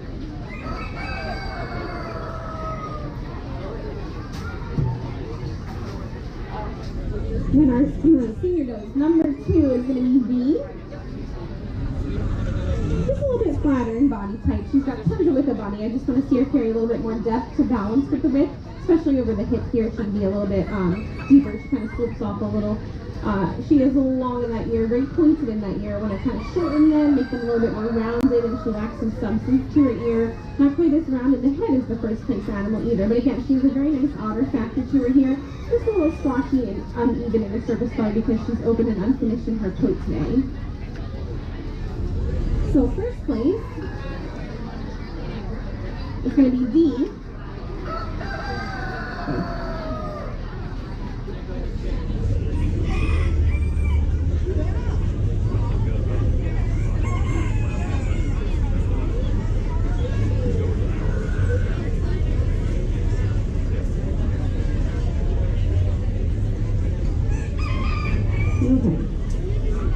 Being a little high-strung right now. She has a very nice width throughout. She's got great width into that chest, good width into her shoulder as well, so a hindquarter on her as well. She's not showing quite the depth that she had a little bit ago. She's making herself look a little longer and flatter. But she does have a much better roundness into that head from the front and even into the side. Ear placement carriage again can be a little bit further forward on the head. She does get a little bit scissored in the carriage of that ear. We want them to be held close together but not crossing at the tip of the ear there. She's also thin in substance and lacks a bit of roundness into the tip of the ear, but she's got a gorgeous coat to her. Very nice color and otter factor on her as well. She is going to be best of group for the tan pattern or the otters, whichever label it there. And then our senior buck will be best opposite.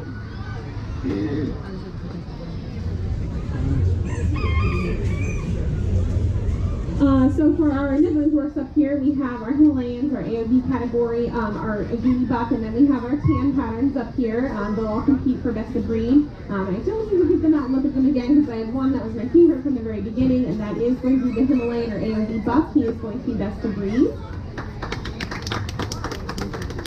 Best opposite of breed is going to be the otter doe that we just had out.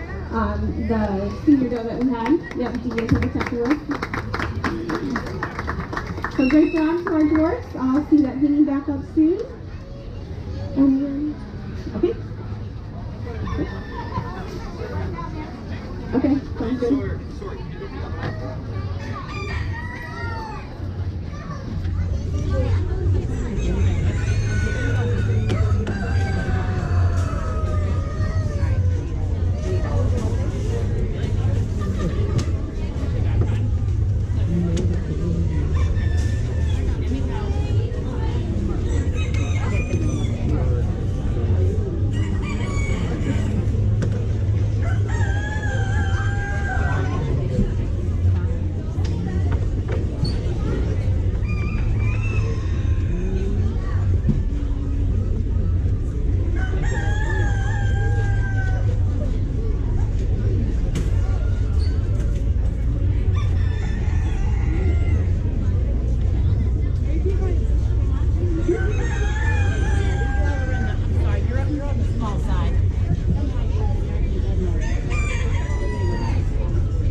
is there 1 senior buck and 5 senior does? No intermediates? Okay. Alright, so we got some Americans here. We're going to start with just 1 senior buck and then we have 5 senior does here. And our senior buck tattoo is R2241. Okay. So a little bit different. I know they kind of look like they'd be white New Zealanders, but totally different body type on these guys. They're actually semi-arch breed, so they should be a little bit longer through the shoulder and into the midsection here. I'd like this guy to have a little bit more depth over the hip, though. He is just a little bit flat, but he's got pretty good throughout. He's got a nice head for a senior buck, nice ear on him. He's nice and clean in color. They do have a little bit of a longer style coat. He's got a good density, pretty good texture on him, and actually not bad on the finish in consideration of what month and the temperatures that it's been.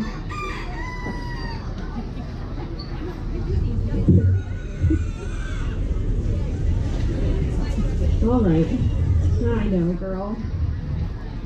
She's having a really bad hair day, but number 5 is going to be R2231. Now, I do think that this doe actually has really nice type, but she's got no coat to compete today, but I do really like the depth of body that she shows over the hip there. She's got a good width into that shoulder and midsection. Again, just so open and unfinished in her coat today. I'm trying not to touch her too much because she left most of what's up here. Happens sometimes during the summertime, but she is very nice and tight, and I appreciate that her color is nice and clean as well. Not far behind in the bad hair day. Over here we have number 4, R22321. This is also not bad in type, maybe a little low in that shoulder as she transitions into that midsection, but I like the size of this doe. But again, just so open and unfinished in her coat, and she's a little bit stained in the color of her coat as well.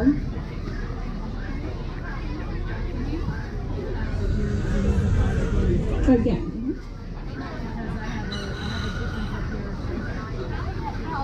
So R2232 maybe? Okay. You said 1 and then you said Another one? Yeah. They're too similar. Yeah. I wasn't sure if there was a 1 with a little pop in the tail.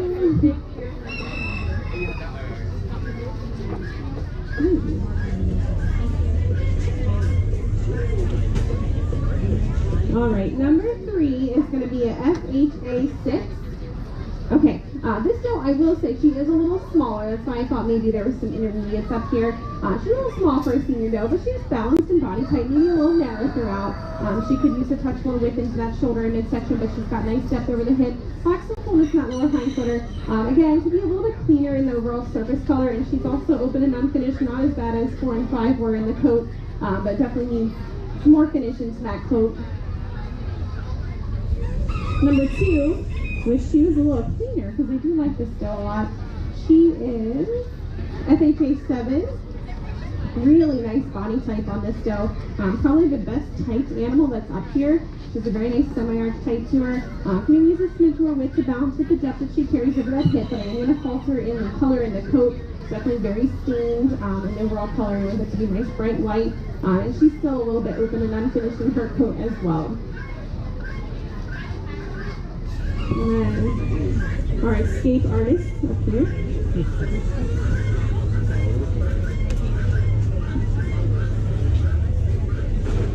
FHA5, yeah. Also really nice and tight. I really like the body type on the first and second place does here. Very appropriate top line and high point over the center of the hip. This doe is also a little stained, not as bad as our second place one, but she's more open in coat, so kind of tossing those 2 points, color and coat on these 2 between the 2 does here. I think that is it for our Americans, right? We don't have any blues? Okay, sounds good, just the white ones, okay? So I think our buck up here is the only one that has a coat. All the does are very coat conditions today. So I think based on that alone, he is going to be our best of breed. He would probably compete the best moving forward. I really like the bone on him and his size a bit more on the buck as well. So he's best of breed, and then our doe is best opposite of breed.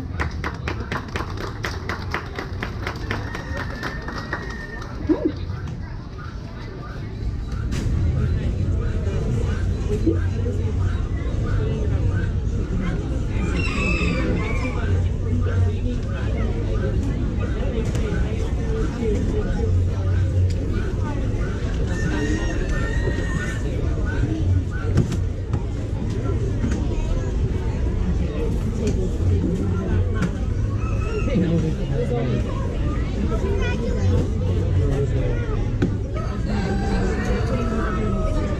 one right next to the lady. I don't have to keep anyone here. I mean, the American fellow.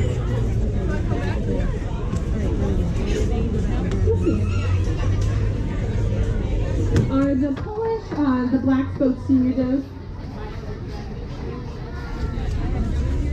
Okay.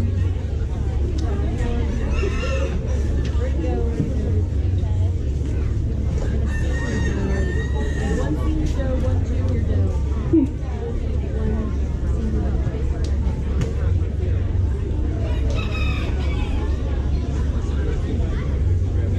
All right, so there's some Polish over here. I just judged over 100 of these yesterday in West Virginia, so three seems like a breeze, yeah.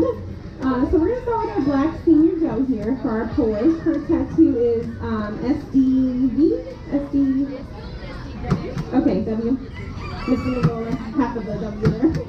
I've got a good length to her body, really nice width into that shoulder. Can even a little bit deeper over the top of the hip to balance with the bit that she carries. She is a little narrow in that head, but the eye is very nice and bold and expressive. The placement in that ear just lacks a little bit of substance and openness to that ear. She does have a very nice lustrous pose, just lacks a little density to her coat.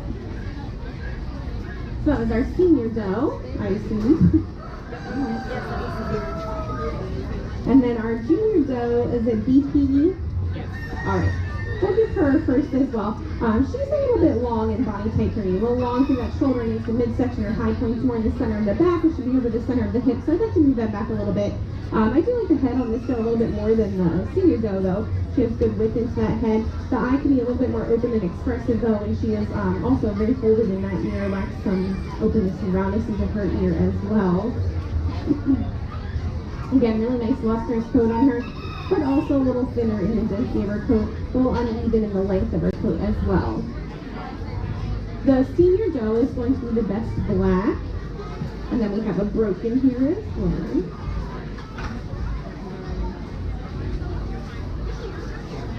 And our broken is a senior buck. I think it is 7, 8. Okay, yeah, looks good. So we'll give him a first, and he'll be best broken. He's got a good length to his body, nice and short and compact. I like the forequarter on him. He's got a nice strong shoulder. Hind quarter is a little pinched in that lower hind quarter, lacks a little depth and roundness over the top of the hip. But the Polish actually carry most head and ear and eye points. There's 45 points in the combination between the head, eye, and ear, so we don't judge too critically on the body type, I would say, but he does have a very nice eye. It's pretty open and bold and expressive. He has that. He's got a nice curvature in his skull, good roundness and fullness inside cheek, good placements to the ear. The ear has pretty good openness and shape to it. Just lacks a little bit of substance to his ear. It's a little open and unfinished in his coat today.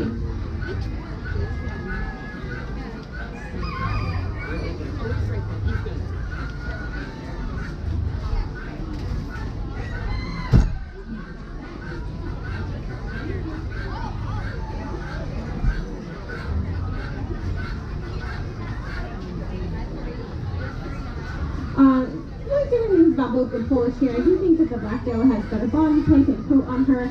She may be a little bit more narrow in the head, but a lot of bucks do usually have a better head, and I still like the carriage a lot of her ear and her eye. So our black doe is going to be best to breed, and then the broken buck is best opposite of breed for our Polish. Great job.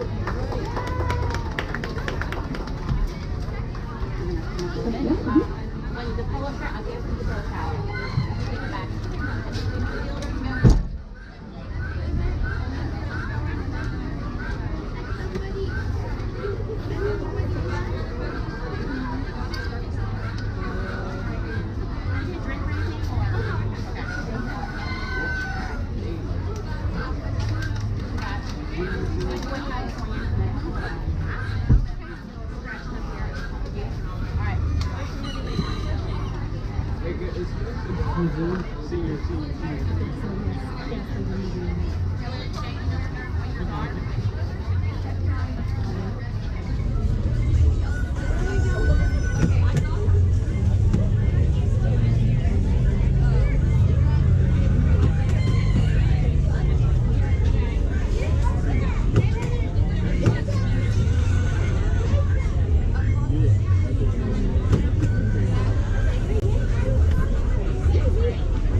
so much better.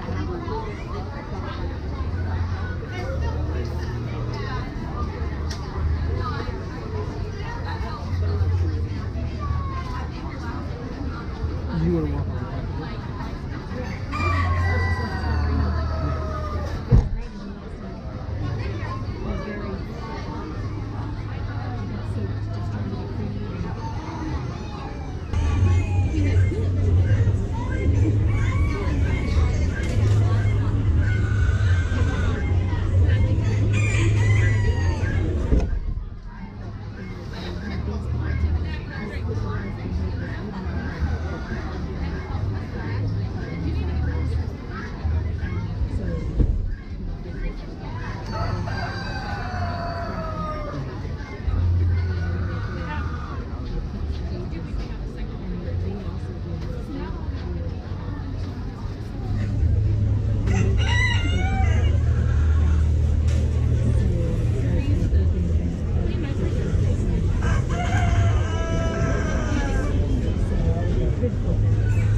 on some brokens and some whites, and I think that we had brokens earlier when we did our commercial meat classes, but we're going to start with the brokens. We have a broken blue senior doe here first, and she is going to be first place for her class, JM2. She has a good length to her body, excellent width into that shoulder. She does peak a little bit too soon, more in the center of her back, so she is a little flat at the top of the hip, just so you see a little more roundness and depth. She is a little soft in texture, good density to her coat, nice pattern. She just lacks some depth of blue color to her. And then we have two junior bucks, it looks like, for the brokens. This junior buck here, I'm going to place a second. Is it CB01? Yes. C801? So that, okay. So he's going to be second. A little bit more narrow to that shoulder. He's more narrow in body type in general. I'd like to see a lot more width to balance with the depth that he carries. In an Arbor show, he is also missing his nose marking, so he wouldn't be able to compete with Arbor show. Just going to mention it. And I would say that the eye color is a little light on these guys. So on a black-faced animal, they're typically nice dark brown. He does kind of have a little bit of a blue grain to his eye. And our first place song actually has the same comments for the eye. I like the markings are better. He has nose marking as well, and his body type's better. But the eye is still a little lighter in color. So CB03. So we'll still give him a first. Again, balanced body type is much better on this guy. So a lot more with the body to balance with the depth he carries. Well, so lower height for our hip. The eye color is still a little light, so just watch that. It could darken as he gets a little bit older, but much better color and pattern on him too. Just a little softer in the texture of his reaction. She's got a great length to her, very appropriate top line when high point falls, very nice. Very well filled lower hind quarter on her too. Nice pattern on her. She's just opening up and finishing her coat today. So for the brokens, gonna still go with the senior doe as best. I really like the junior doe a lot too, body type wise, but the broken senior doe is going to be best of group or best of variety, whichever you want to give her. And then the junior buck will be best opposite.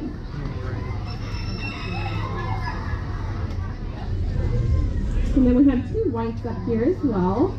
Like a senior buck and a senior doe. So our senior buck is Bun, B-U-N. We will give him a first. Very nicely typed animal. Great width into that shoulder. Very appropriate top line and high point where the depth falls over the hip. Very well filled lower hind quarter onto him as well. He is a little open and unfinished in his coat, but still has nice density, good texture on him.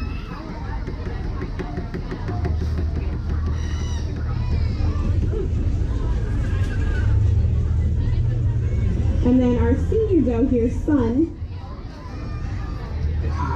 she will be first place for the senior doe. She is maybe just a smidge longer to that shoulder and into the midsection. Very nice width throughout though into that midsection, well filled hind quarter. Good depth over the top of her hip. She is a little looser in that flesh condition up around the shoulder. And she is a little thinner in the density of her coat, lacks some finish to her coat as well. For our whites here, definitely like the balance of body type more on the senior buck. The senior buck is going to be the best flank. The senior doe will be best opposite. Density to their coat, even though they're not thick finished. So the pair of whites are going to be best to breed and best opposite of breed for the New Zealand.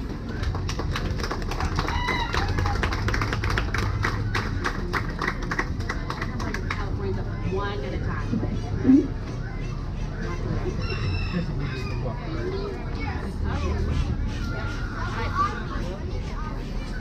The Californians are the next class. It is a larger breed, as you can see here on the board. So we're going to start and just do one class at a time. So like our senior bucks. You ask our senior bucks to come to the show table, please.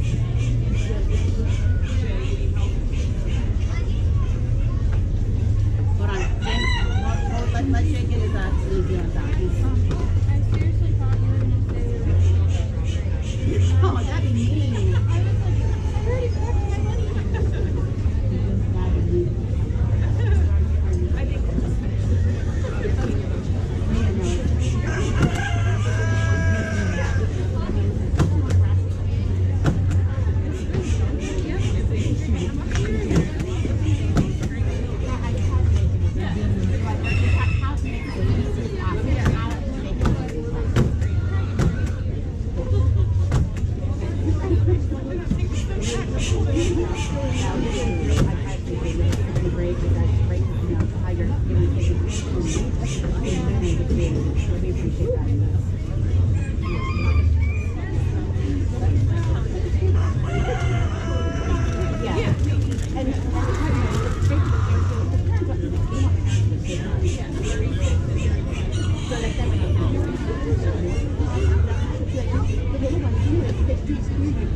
Missing. How many? We got 6. We got 5.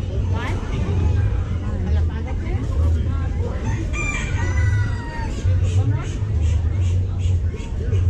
I think we're waiting on. Oh, I forgot. Yes, he's got a pig. Yes. Austin. What's Austin? Yes. So you need 37 and 30.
width into that shoulder. Just gets a little bit hollow at the loin itself, and he is probably most out of coat condition today. Just softer in coat, thinner in the density of his coat, and open and unfinished in his coat. Also a little looser in the flesh condition up around the shoulder area here, but he does have a very nice firmness and muscling of flesh condition.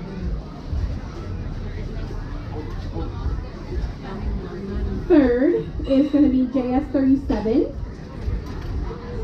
Beautiful depth of body on this rabbit. I wish he had just a little bit more width and fullness in that midsection to balance all the depth that he carries. Excellent density texture, great finish on the coat on this one. Just needs a little bit more firmness in flesh and balance of body type.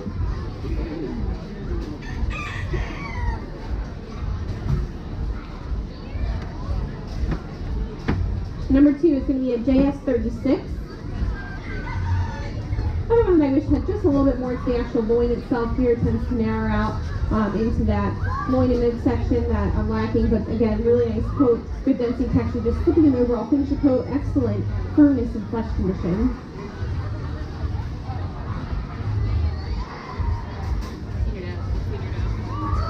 First is going to be SA180. Beautiful balance of body type on this guy. Very appropriate top line. I love where the high point falls. Great width into that shoulder. With smooth texture in that midsection. Well filled lower hindquarter. Because he needs a little bit more density, but very nice texture to his coat. Pretty good finish. Excellent point color. You're welcome. Okay.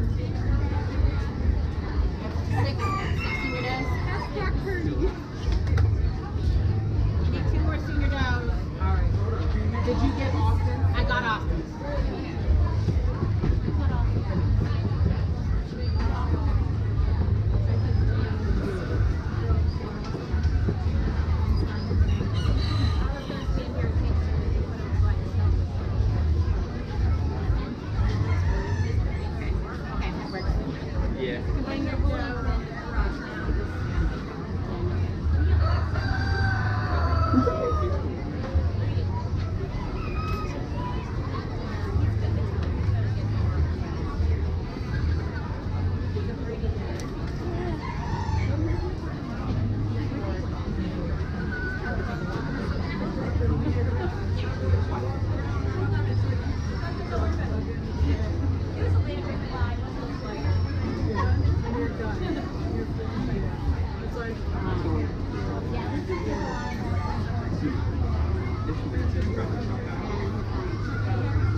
Alright, 6 Californian senior goats. Number 6 is going to be a J52 or JS2.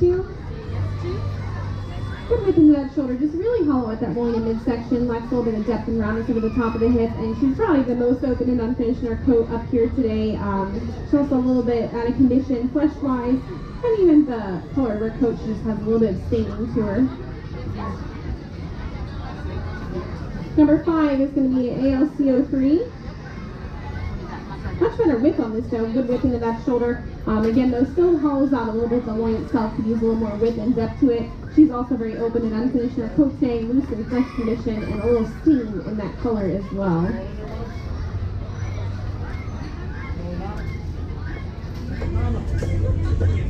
Number 3 is going to be an S27. Yep. A little long through that shoulder, I would say. Excellent width, but she's just a little wider in the shoulder than she is in the midsection. So she's a little bit unbalanced in body type. She too also really loose in the flesh condition up around that shoulder, and also very open and unfinished in her coat. Very nice print color on her though.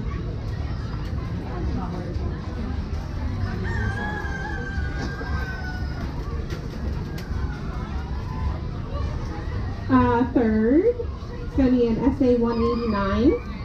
She was still probably looked a little better a couple weeks ago. I'm sure she just started breaking coat, which is a shame. She is molting now. She did have a prime line, really nice density and texture to her. Maybe not quite as balanced as the other two that I have, at least in the hind quarter here. She's not quite as deep and round. She's not quite as full in that loin as the other two does that I have up here, which I'm going to look at them both again. Let's see.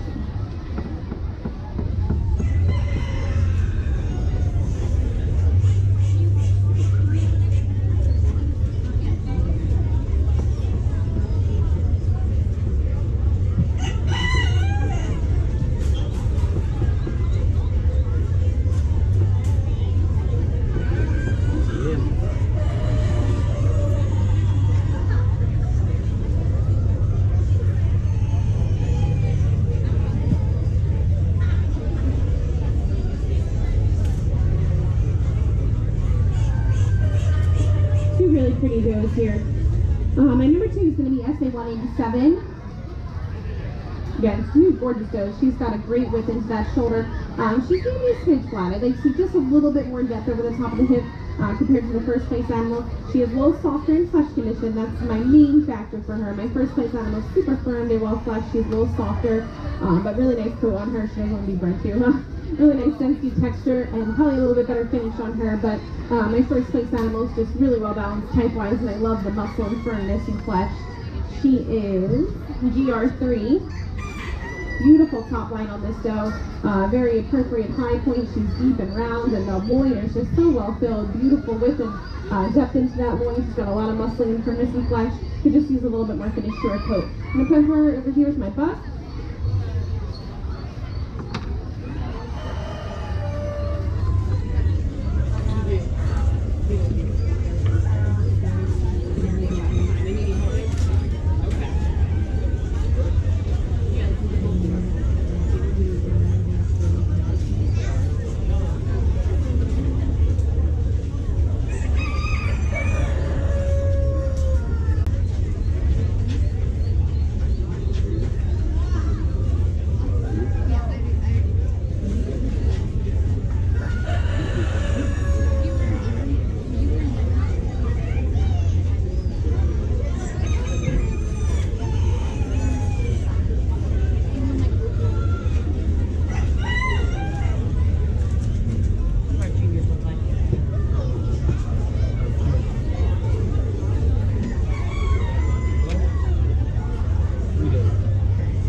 Alright, so your two intermediate bucks here. SA194 is going to be second. Just a little bit flatter in body type compared to my first place animal. The first place animal is a little bit rounder and deeper at the top of the hip here. He's just a little narrow in that loin itself. A little extra flesh condition up around the shoulder here, and he is open and unfinished in his coat stay. S26 then is going to be first. Good length to his body, great width into that shoulder. I wish he carried that width through a little bit more into the midsection, but he does have better depth to balance. Nice well-filled lower hindquarter. Also still a little soft in that flesh condition, but really nice density texture to the coat. Nice finish on him too.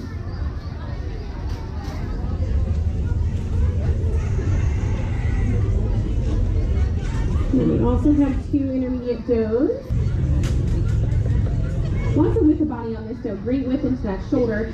She does still hollow out a little bit. The loin itself well-filled hindquarter, but does lack a little bit of depth to balance. She is thin in the density of her coat compared to the first place animal, but she does carry nice finish to her. A little light in the point color.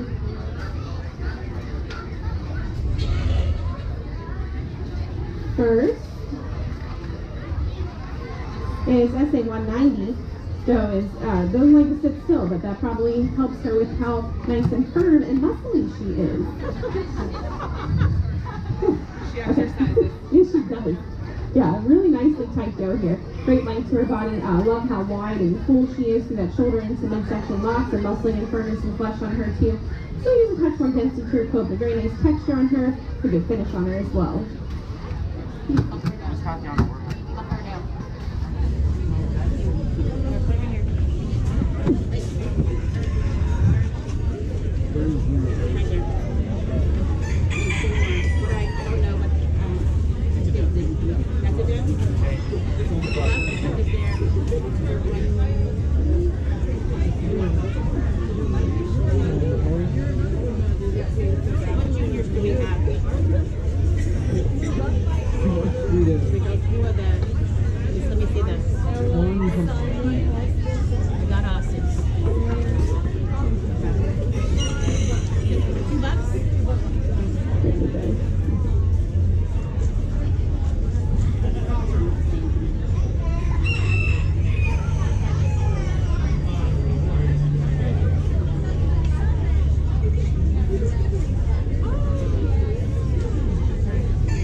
Okay, I heard just 2 junior bucks?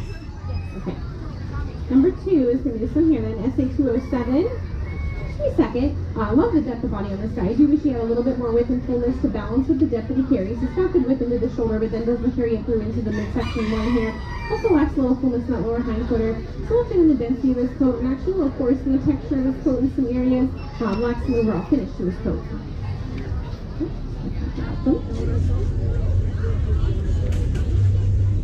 So first it's going to be SA 200. I think the balance of body type a lot more on this guy. He's still really deep, but he's got more width and fullness to balance with the depth that he carries. Carries it through into that loin and midsection better. He is a little bit more open and unfinished in his coat, but he's junior, so we're going to give him some credit there. Still has a good texture to his coat compared to that one that we just had.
Alright, 3 junior does. Number 3 is going to be SA 205.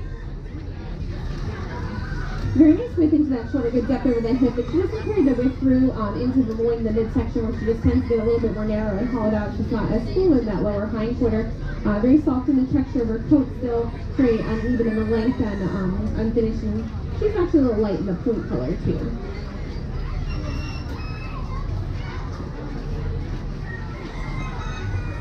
Second is going to be an AB434. Nice top line on this doe. Really appreciate where the high point falls.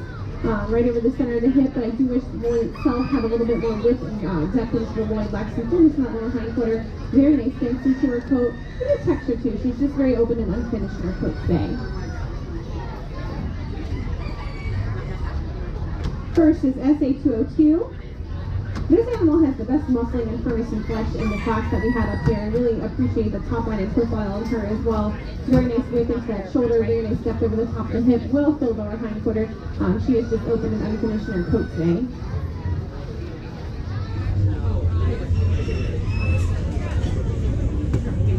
Okay, $4.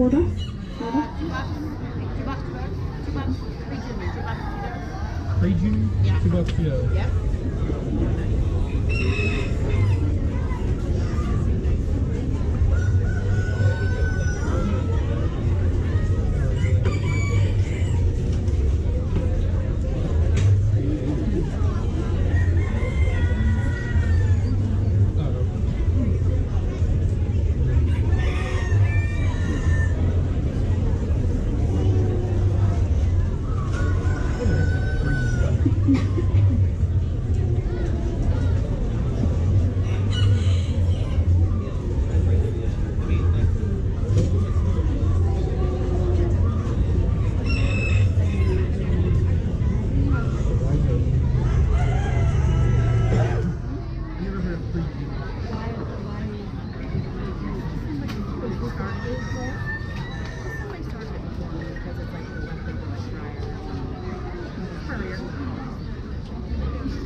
We can solve this issue.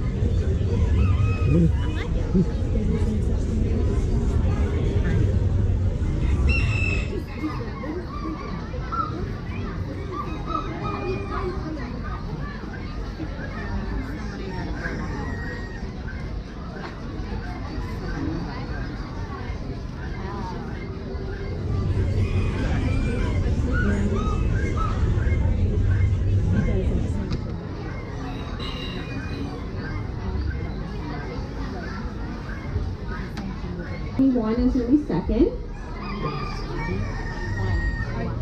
Are you looking at JS40? JS41?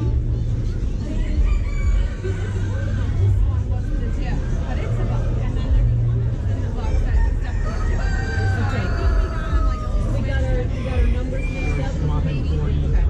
So 40 is going to be the buck.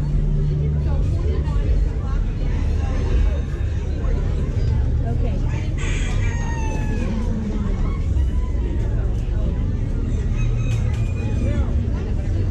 Thank you. Alright, had to fix some paperwork real quick. Okay, so JS41 is our second place buck. He's really nicely balanced. He's got a great length to his body, great width into that shoulder. Just doesn't quite have the muscling and firmness in the loin and midsection as my first place animal does. It's also a little longer and shinier in the coat right now, texture-wise. I would appreciate the texture a little bit more on my first place animal. And the first place one is JS40. Also nicely balanced type-wise. Appreciate the length. Very nice depth over the center of the hip here. It's got more muscling and firmness and flesh condition. Even though he lacks a little bit of density, I like the texture a little bit more on this animal, although he is a little bit open and unfinished still. This is a joke.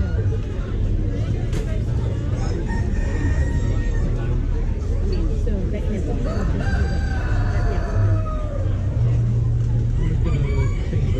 Yeah, thank you.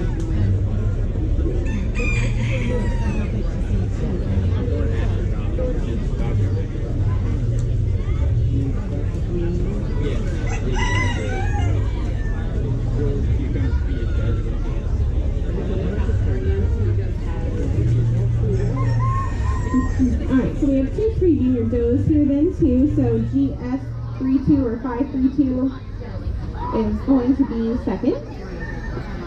Both animals are nicely typed, very appropriate top line and high point. Very nice whip into that shoulder. This lacks a little fullness in the loin itself. And I am going to pop this one on a very fuzzy baby coat of fur, still very open and unfinished today. And then first is going to be a GS31 or 531. Very nice depth of body on this animal too. Love the high point. Wish there was a little bit more fullness in that lower hind quarter. You can kind of feel those hocks sticking out just a little bit. But the dense in texture, the coat is nice for a junior. Excellent point color for a little creature there as well. Cute little Joe. Alright, so I left the two juniors over here. They don't typically compete for best of breed. But I'm going to go through and look at our other class winners here again.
Alright, very nice showing of Californians up here. Everybody really likes the juniors, the intermediate animals, but my best two are the two seniors. I like both of them. My senior doe is molting just a little bit, but it's really hard to get a senior doe in the middle of the summer to feel the condition of that doe. She is going to be my best of breed, and then the senior buck is best opposite of breed. So senior doe best, senior buck best opposite.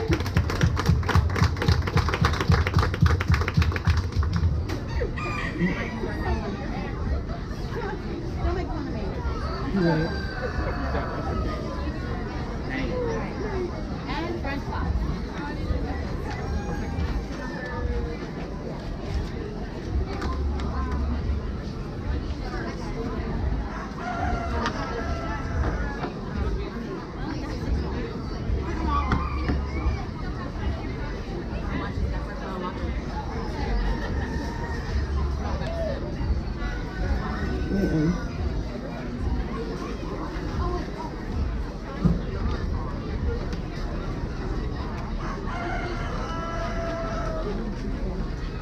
so lion heads. We have one blue-eyed white senior buck here, FL32.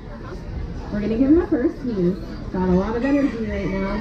I wish he would sit still. He does have really nice width of body throughout. He is a little long though through this midsection. We just shorten him up just a little bit, have a little bit more depth and roundness over the top of the hip. He does have a little bit too much wool on his face, I would say. I would like to see a little bit more of a normal coat to him. He should have some roll back through the body here and a little bit less wool on the body itself. But the wool in the mane is nice and dense, has good evenness and length of the wool in the mane. Senior buck wise, he's got pretty good evenness in the width of his head, good placement to that ear. Just lacks a little bit of substance and openness to his ear.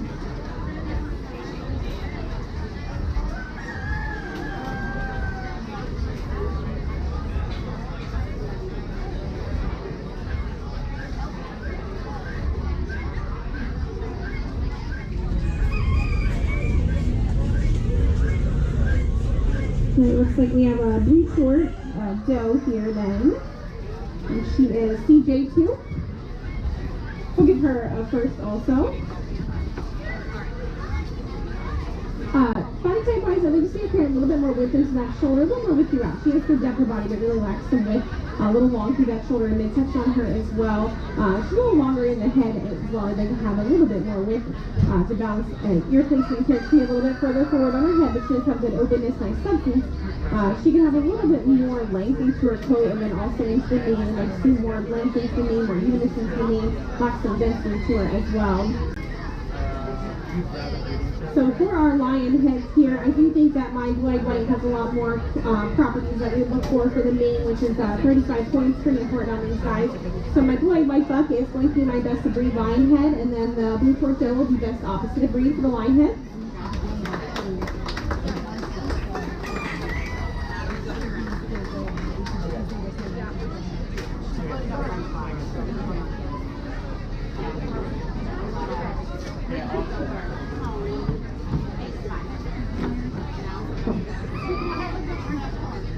They do see them.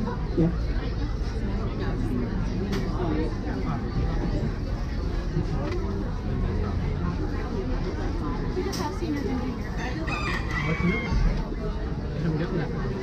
Sorry, we're still writing out the other.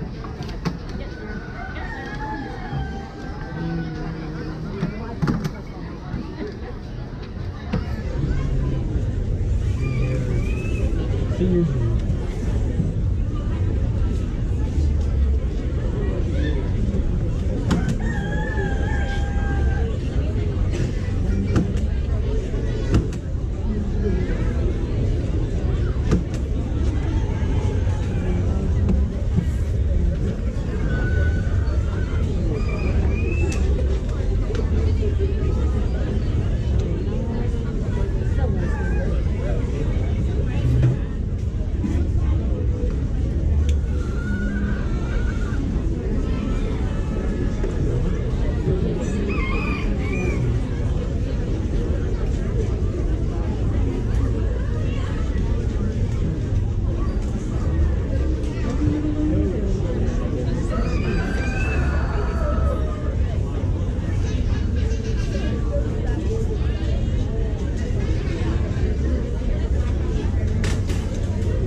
French dogs here. Do we have 2 senior bucks for the solids?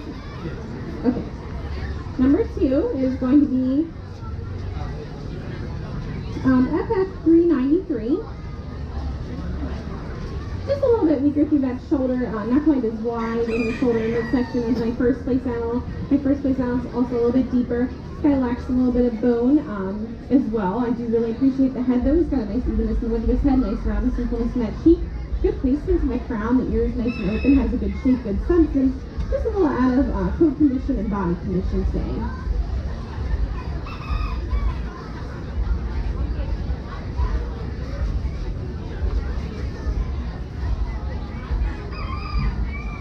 So then first for our senior box is going to be HL3. He's got a lot more balance of body type to him. Really appreciate the width in his shoulder. He's got great depth over the top of the hip, very well filled lower hindquarters. So these guys are also a commercial type, just like our meat breeds. They're not necessarily considered a meat breed though. They're really heavy in bone. This guy's got really nice bone on him. Really appreciate the width in his head, the roundness and fullness in his cheek. His ear is nice and open, very thick in substance, has a good shape to it as well. He's just got a coat condition today. And then it looks like we have one senior doe, FL6.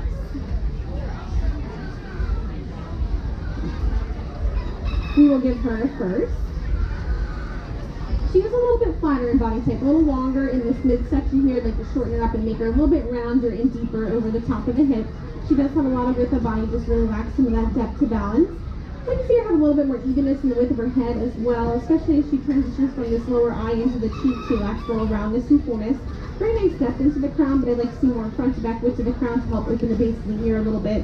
The crown's also a little slipped in the placement and the carriage of that ear, lacks some substance to her ear as well.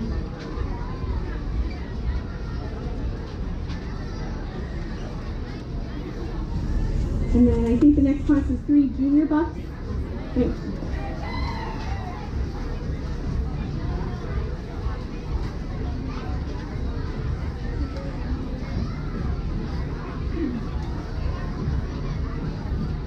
Alright, so 3 junior bucks. N2 is going to be third. So that's just a little bit longer through that shoulder into the midsection. His highest point is more in the center of his back. I like to move it back a little bit and have a little bit more roundness and depth over the top of the hip here. It's a little bit narrow and snippier in that head compared to the other 2 bucks. Lacks some roundness and fullness in that cheek. He too is slipped in the placement of the crown and the carriage of that ear, which should be more directly behind the ear and not so angular.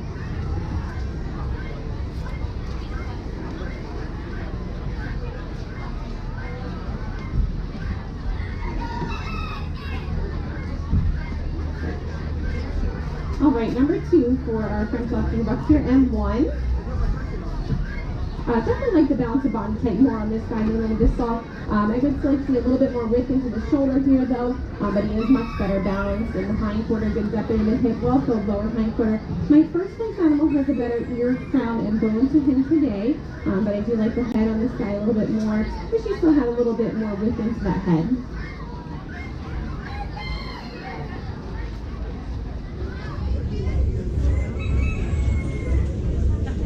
And then first for our junior bucks is a CL06. Very nicely typed rabbit here too. He's got a beautiful top line, very nice depth over the hip, well filled lower hindquarter, excellent bone for a little junior as well. I wish he did have more evenness in the width of his head. He's a little bit narrow right now, but he has good depth into the crown, good width into that crown. The ear is nice and open, has good shape, just lacks a little bit of substance right now.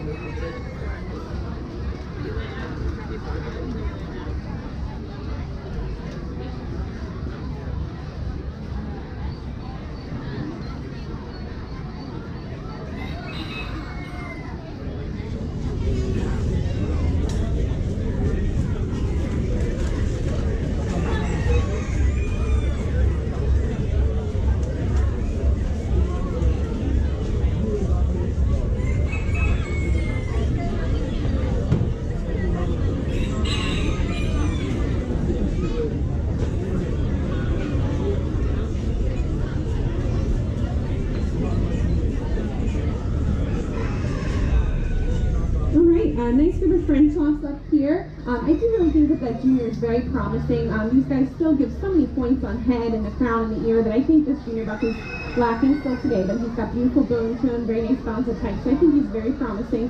But my best of breed today is going to be the solid senior buck. Best opposite is going to be the solid senior doe.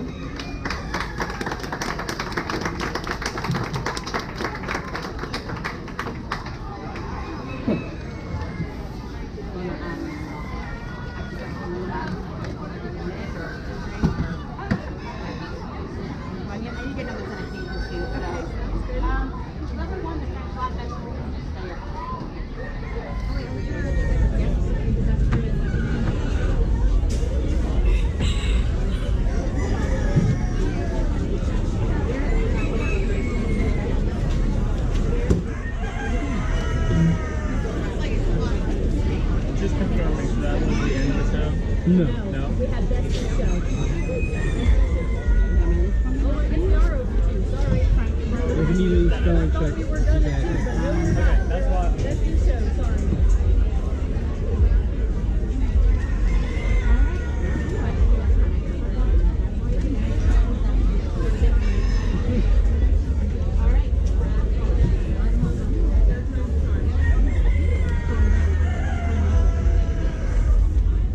So we have concluded our breeding show. Thank you all for hanging with us all day. I'm going to announce the best of breed list. I wanted to keep the show going, so we didn't stop and do it. Announce it after every single one. But so as I'm going to call the names of all the kids we have the best of breed, and then we'll do one big congratulations when they're all up here before our judge picks for best in show. So, for Mini Lot, I need Sophie Wagaman, Mini Lot, tattoo SW94. Silver Fox, Dodge German. Warpoto, Kylie Morris, PKM. Cauldron Lock, Caitlin Duman, APN. Rex, Julia Marl, JD01. Chuck Crofton, Temperance, Pushka, TLL2. Flemish Giant, Austin Lee, BD46. Dutch, Temperance Pushka,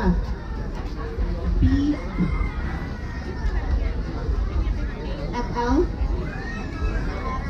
Harlequin, Emmy Moxley, ULM1.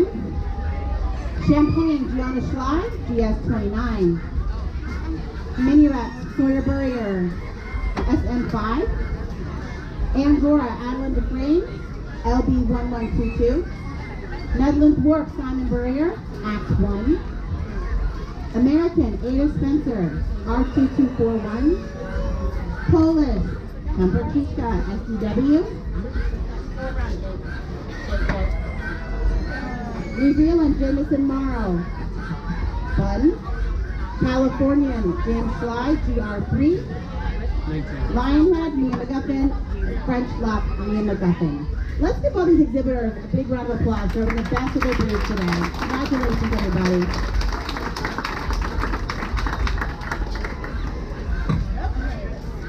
We're ready when you are. All those that wear by the tattoos. Yeah. What was the Polish ear tag? STW? STW. Put her, is there?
show over here for the rabbits.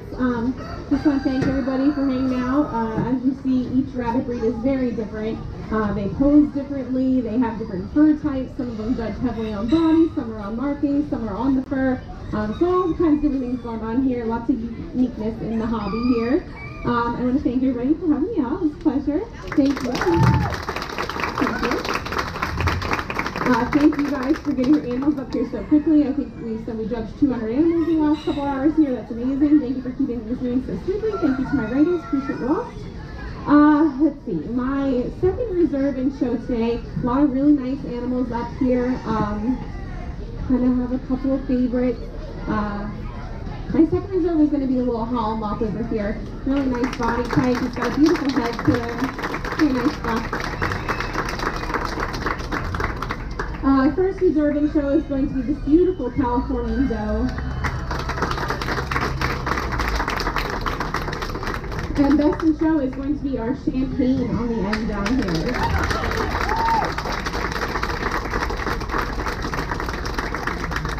Great job, everybody. They're beautiful. Thank you all so much.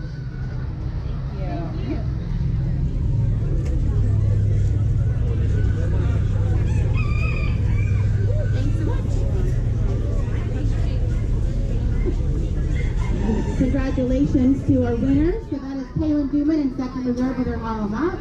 That is James Schley in reserve with his Californian, and Gianna Schley in best in show with her champagne. Congratulations, kids. We're so proud of you. Thank you, everyone. Have a wonderful rest of the day.